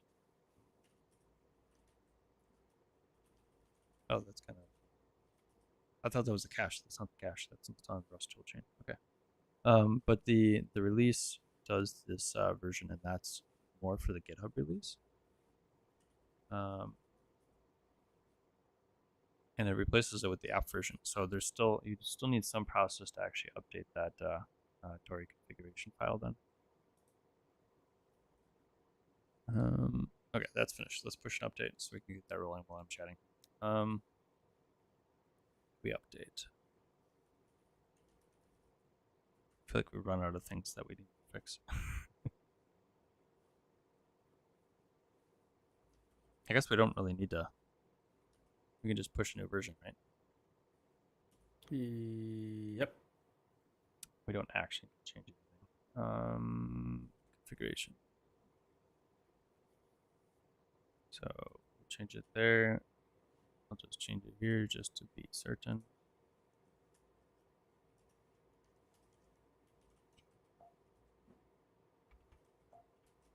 And 0.0.2.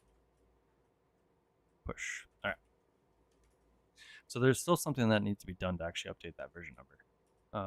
I know, again, in Tauri, we use a library that I have kicked off, and with Amir's helped out a lot with it. But for the most part, we use Covector within the Tauri ecosystem, or at least within the Tauri repos, to do handling of creating that changelog and then using that changelog in the context and generating that to then bump the version number. And I think in theory you could do the same here.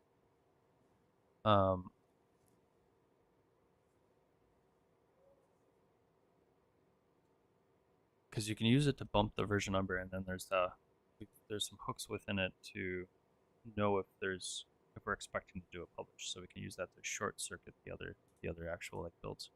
I guess we could look at this is a project that we've done on stream a few times, but I have a workflow in here which I think is still mostly valid. And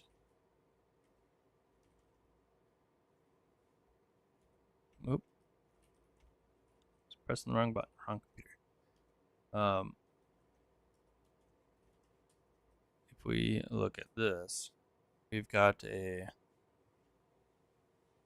so we're calling the covector status, which basically is going to let us know if there are changes or not, and we can react to that. So we could do an initial step and only we could only create a draft release if there are like if we're expecting to publish. So if we need to publish and a version has been bumped, then we can create a draft release and make that happen. So this, you might see some similarities here where this is creating, this will generate a pull request because there's a pull request step to actually bump the versions, which is this bit here. And you can see there's the if. So if there are changes, there's a exclamation mark equals. If there are changes, then we create a pull request. Otherwise, we continue. And then there's the create and upload assets.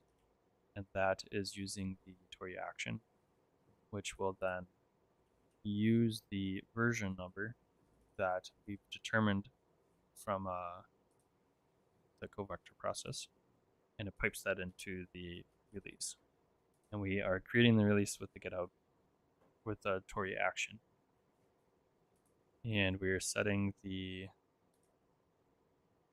I guess we're not doing too much with the release body, but in theory, like we could set the release body to also be like include that changelog that we're. Oh, actually, I think that's on the next step. And then we're setting as draft. So if you squint, it's a little bit of a similar process. And then finally we do the actual publish of it, which we do a publish, which this actually includes the web. There's a both web and an app version of this. We're publishing both of them at the same time, and in this process, we are basically like publishing that release. So the create release and I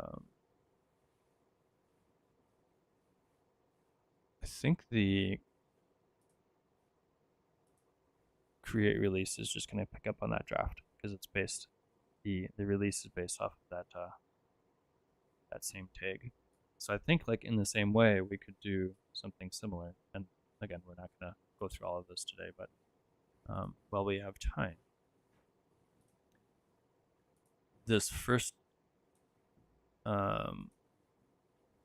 we've got a build, a publish, and a draft. The draft is basically going to be this will create the thing that everything gets attached to within CrabNebula.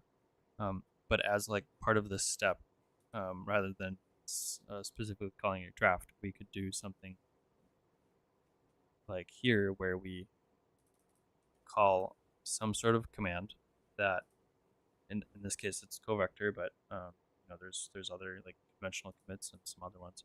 But as long as they have some way to know or otherwise derive or pull that state, and if they should publish, you can have an initial step that says, hey, well, go ahead and try to publish or not. And then using that context, we can continue in this step. Yeah, we do something like that in the template. Actually, Brendan was the one who added it. Okay. So we do this. Can you see on? Okay. I got blocked by the mod. 1 second.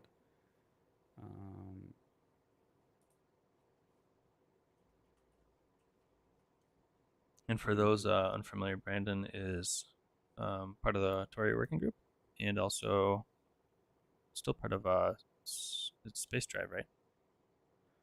I think he left Space Drive. Oh, okay. But yeah, him and Oscar are the maintainers of Tauri Specta and Specta. And that was and RSPC. Okay. And that at least the Tauri Specta, we dug into that a little bit last week. It's included in Attila's template that we used last week with the dev tools. So yeah, I'm a huge fan of. Okay, we got a. Oh, this one's still building. Never mind. Still going. And yep, Windows is still going. Did you have a link you wanted to share? I sent it. Didn't it go? It didn't just go. You could DM it to me in Discord, or I guess in this other chat now that I know that that's where you're sending it. I sent over on YouTube, but I can send over here. Yeah, YouTube. And I have like no indication that it's blocking stuff. It just has that. It just blocks and that's it. Yeah, so it's like, I mean, in some ways that's nice, but also in other ways it's like. Okay. All right, so this is the release .yaml that you have in that. Okay, so you got like a straight up built-in script. You're doing a tag release. So that's what Brendan did on Macrograph, which is his side project, and then he ported over. So then this is oh, you've got one release file, right? So create a draft release, and if you're tagging, if you have tagged, then you understand that there needs to be release, and you do that. And here you've got still needs draft, but then there's also an if to determine if it needs to run or not. Read version from the craft ID. So you're piping in the actual version number here. So rather than it, that's probably why it works here, because rather than in the actual like cargo toml, you're grabbing the version and then you're piping it in at this step. So that version number is actually set as part of the commands. Mm. And that's probably why your setup was working with the cargo toml, but it seems to actually be using the Tauri configuration version instead.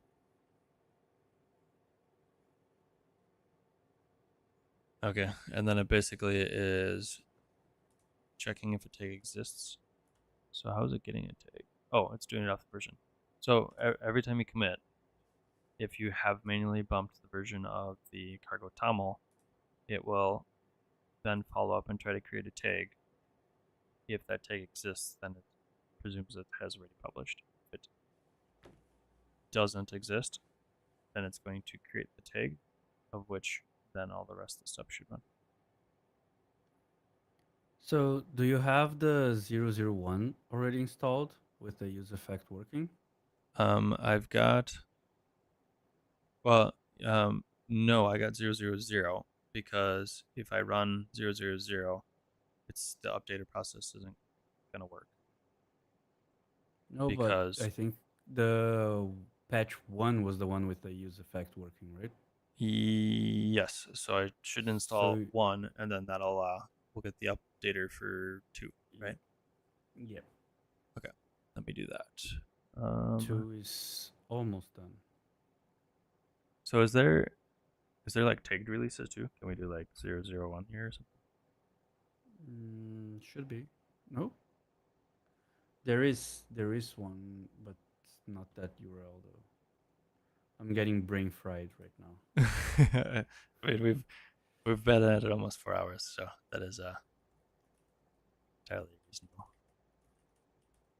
But we're gonna make it happen. We no, so many issues, so many issues that we ran into. Okay, so this works. Bam, bam. Close, close. So now, whenever this is done, it will prompt me to update, basically. Mm-hmm. No, we need to close the app, and then when you open, it's gonna check. Yes. I'm gonna double checking a. All right. Okay, build's done. Gotta make sure I didn't have any meetings that people popped in my calendar here. We should be able to get this shipped and updating.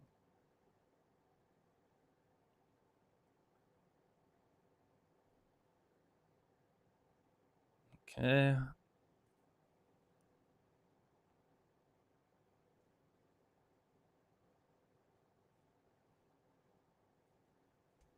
All right. And publish.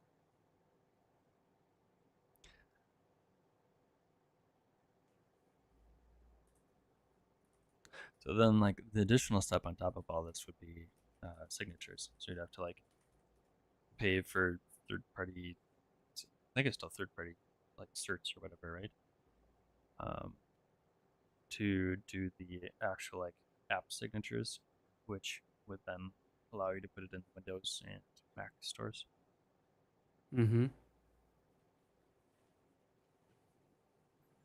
Okay, we gotta publish, and if we So reload, I just heard that the director of product of CrabNebula is listening in. So if you have any future requests, if you want that to bump priority, you can tell directly to her right now.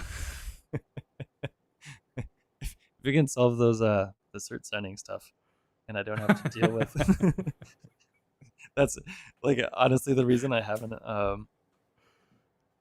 I mean, to be fair, I've got a bunch of demo apps that are less important to actually publish. But the sole reason I haven't published any of these and have relied solely on local builds It's because I don't want to deal with this. It's just such an absolute pain. So the fact that you have this cloud thing now, that this is pretty much the only reason I might actually publish some of my apps. Put it that way. We're gonna put that in the landing page. We Right. helped Jacob ship his app finally Right. after 200 live streams. Yeah, that's. It might actually be. It might actually We be got something like Jacob to sell his first app. that. So we've got we have this app right here is a 0.0.1, which Yeah. has the updater installed, and we have now at this point deployed 0.0.2. So if we close this app and start it, we have on mount the um, the updater wired up, so it should prompt us for an update. Oh, I'm actually getting nervous now. Oh, you know what? Um, I didn't actually. Did I download or did I install this? I didn't actually install it. I don't think. Okay. You have to Did have I install it? what? I think I. What is that? This is a good old Windows MSI installer. Ah, okay. But you do have because you have the app working. It was working. Yeah, so it should have been on V1, right? Uh, is this link outdated? The Windows search is just god awful. Um, okay, here let's momentary side quest. Um, add or remove. Let's make sure I don't have like multiple instances. Because I started one, I'm wondering if I've got multiple instances here. Yes, I do. So uninstall and uninstall, close. All right. So I should have no versions of it right now. And I am going to install version 1, 0.0.1.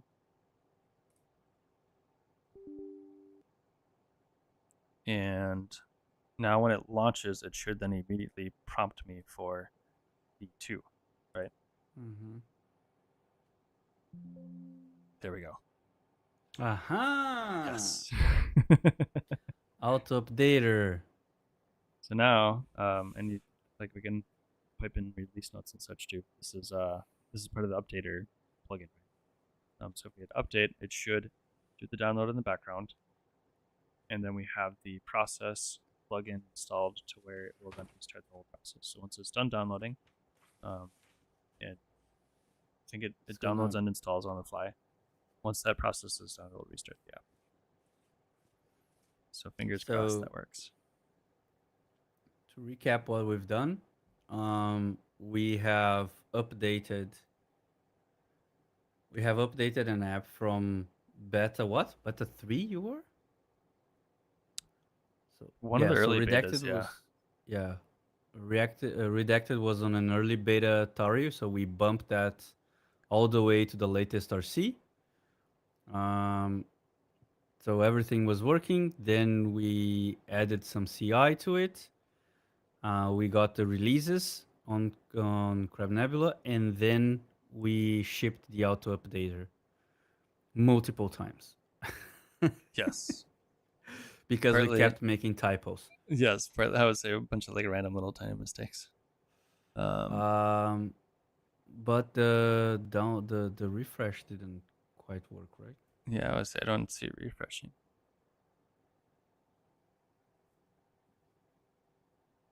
And I can't imagine it would take this or go this slowly. Right. If I Shouldn't do it. do a refresh, is it gonna ask me again? So I hit update. Mm-hmm. I can't see any actual context here. So did we wire it wrong? I'll have to review the guide, but Maybe post RC packages changed places or something like that. Uh, looking for the actual install thing. So if I'm gonna try closing it and then just reopening it. See if it still thinks it needs to update. There. Okay. It's not really downloading, right? Yeah, it doesn't seem like it's downloading.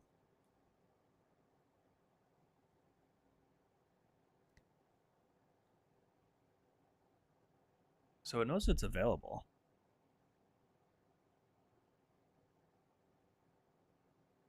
Oh, that's so nice to hear, Nicole. I just added a logo to it, by the way. I'm so happy about it. Nice. I, 4 I, apps. I thought I couldn't focus on one thing. So downloads and installs, and then relaunch. It'd be kind of nice to have some like logging or something. yeah. So what I want to do in Quantum is actually have a CLI that then it can prompt you a few questions. Like then we could have multiple flavors of this update. So then it would be, oh, do you want to force relaunch? Do you want to download and install automatically? This kind of stuff, and And I then guess set up the with all the channels too, that gets way more complex too, right? Somebody could switch to stable or beta. yeah. So yeah, we need to add that to Quantum as well.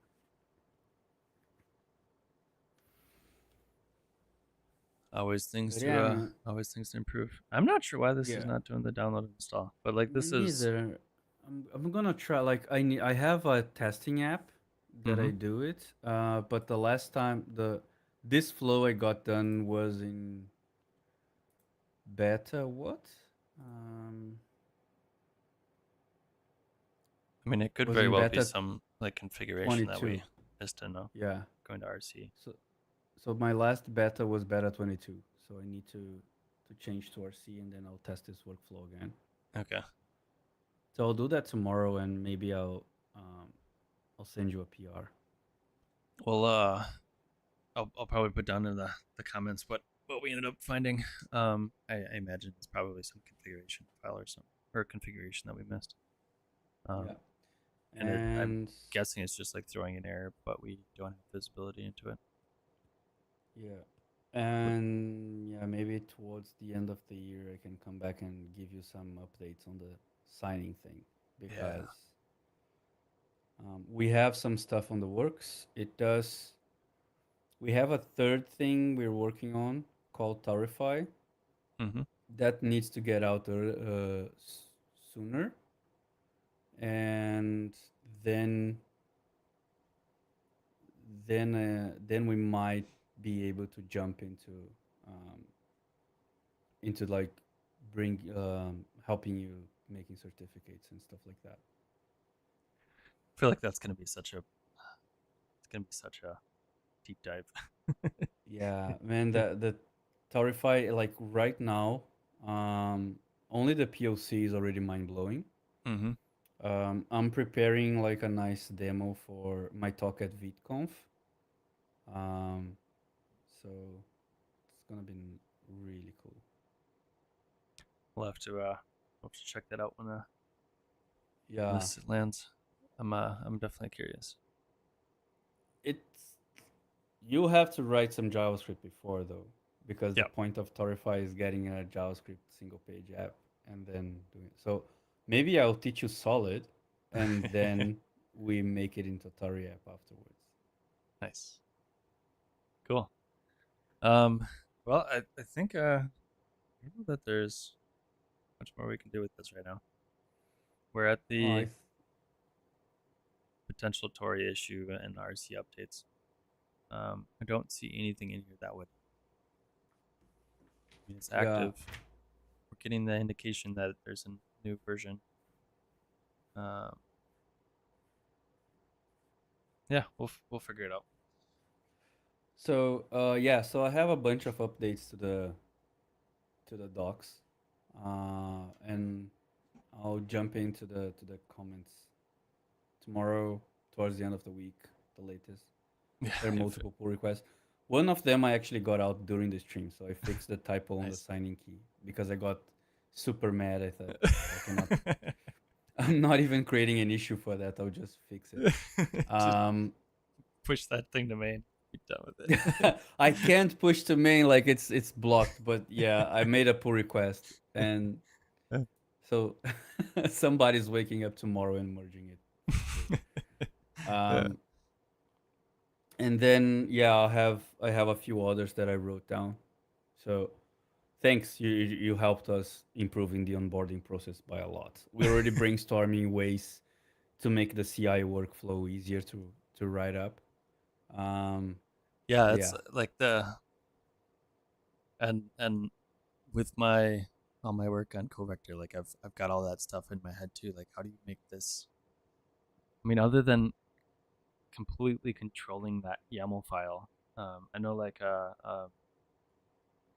what's that cargo dist from the Etaloxyl folks. I think it's cargo dist.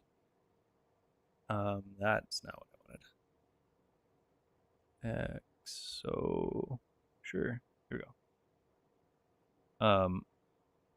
They do some neat stuff with releases too, but they literally are like generating and controlling your YAML file. Like part of this is mm. literally just like, don't touch this, we're gonna handle it. Like that's part of you using this. Yeah, we might want to do something similar to this. It's So like there's so many like potential, like the cargo dist makes sense, I think in some ways because it's just like you're bundling a specific little binary. When you're doing a whole app, I feel like there's always going to be like little random things where like, oh, we need to do this step beforehand, or oh, I want to notify Slack. yeah, but then you can have a place where Oh, like the just main tasks are done for you, and then you touch all the other parts, so you can have, yeah, you know what I mean. So we like there's stuff there like people are definitely gonna need, like setting up the auto update, um setting up the right keys and secrets and so on. So we could be able to do that for you, um, from a and CLI. maybe there's some way we could do like a composite action or something like that. So you're pulling in an action to do the Yep. action. Yeah. um, Yeah. but that I think that starts to get involved too with multiple steps because I don't think Mm. there's a way to really do a multi-step composite action. But there's in both the Tauri side of things and I'm sure with everything that y'all are doing, there's brains and brain power being put into making the process easy. Yeah. I know we have a few people that are pretty savvy with SRE and stuff. Mm-hmm. Well, we're building a cloud, Yeah. so I'll I'll ask around and see if there's anything we can try to auto generate, at least for the more basic use cases. I guess if you have like something super complex, if you wanna push notifications here and there, then you kind of know what you're doing more or less. But if you Mm-hmm. just want to write a quick POC, um, we should be able to get you covered. That's what I intended with the docs, with the copy paste snippets. Yeah. And But that's, I mean, it was pretty close. Like most of the stuff that we ran into was just like our Tory yeah, yeah, RC type upgrade kind of things. yeah, yeah. It is close, but it's there's the like I wrote a few bullet points for in room for improvement. Mm-hmm. So they're not that hard to do, to be honest. So I'll just jump right into it tomorrow. Yep. Um, yeah. And knowing me, I'm gonna probably wire co-vector up to this so I can get some version releases and I don't have to think about that. Awesome. Um, Yeah. I wanted to show you the channels, but we've been here for so long. I don't yes, want to that's stress you definitely out. going to be But a next time thing. yeah. But basically, what CrabNebula supports since like 2 weeks ago is that you can specify channels for the releases. So then you can have canary, nightly, whatever you want. Mm-hmm. Um, so yeah, that's definitely something cool. Like I think we can invest a little bit in having redacted with a like a solid CI, and then we can play around with channels. Yeah, Um, yeah, that would be cool. And I'd almost be tempted. So it's like channels are the idea of channels is neat, but that gets just like entirely more complex. So that would almost be something where it might be worth us figuring it out first, and then we sort of go through it on stream and set up in another place based off yeah, of an existing template that we know works already. Um, yeah. So that's what I was. That's what I wanted to do, but then things got different between yours and mine. and then the all the Um, RC stuff too. That yeah. I was like beta should be safe, and there's not going to be those changes. Then we ran into other issues. Um, we, Yeah, we probably but could have that's just okay. avoided upgrading to RC, but where's the fun in that? Well, I mean, that's is there anything else you want to plug? I think we've you no. I know think that's all good. Like, there is well, I'm gonna go through this again in a few weeks. mm-hmm, I'm gonna do a Tauri workshop at the What They Stack conference in North mm, Macedonia, and we might be able to have a public live stream. So nice. um, just keep an eye if you're watching this and you wanna have a look at whatever we do on the next month or so in Crab Nebula and what's gonna be available for you, and also play with DevTools again and stuff like that. Just keep an eye on it, especially if you're not that familiar with Rust. I'm gonna get you like from beginning to end, um, without writing much Rust. So that's You're the the idea. Rust expert now, so Yeah, I'm a Rust expert, but yeah, I'll just help you dodge it. that's it. I feel like in some ways a bunch of the things we do on stream is how do you interact with it and avoid it as avoid it if that's your how you feel about it or Yeah, how you want to build I things. mean because it's I'm gonna be at this. It What the Stack is a JavaScript conference, Mm, and a lot of JavaScript developers actually don't pick Tauri up because they don't want to write Rust or because yeah. they think Rust has a steep learning curve. Yep. So a lot of the like we know that you can get pretty far with Tauri without needing to write Rust. Mm-hmm. But it's not something that I see as common knowledge. So this workshop is kind of proving the point. Mm-hmm. So I actually during the workshop I point out, oh, if you wanna go deeper than this, you can jump into Rust and do more. But I actually wanna showcase how far you can actually go without it. Yeah. Yep. So I intentionally steer away from Rust, but I save some spots if the whoever is watching the workshop or if people are curious about they want to jump into it. Um, Give so them the yeah, little potential rabbit holes. yeah, and I like pointing out that if you use Star Respecta, you can basically use your JavaScript and TypeScript knowledge to learn Rust because then you can jump into Rust, you write your command, and then at compile time, Specta is going to generate the TypeScript types, and then you can look and see how the command is actually behaving and what is expecting in and out. Yeah. So yeah, you can actually use Tauri to learn Rust, which is like a second level of not needing to write Rust, I guess.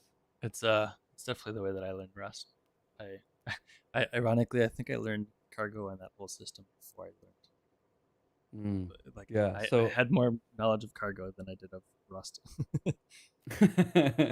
because I was Yes. working through all the CI/CD for Tauri, and um, knowing how to do cargo was prerequisite to all that. So yeah, I'm Yep. I'm definitely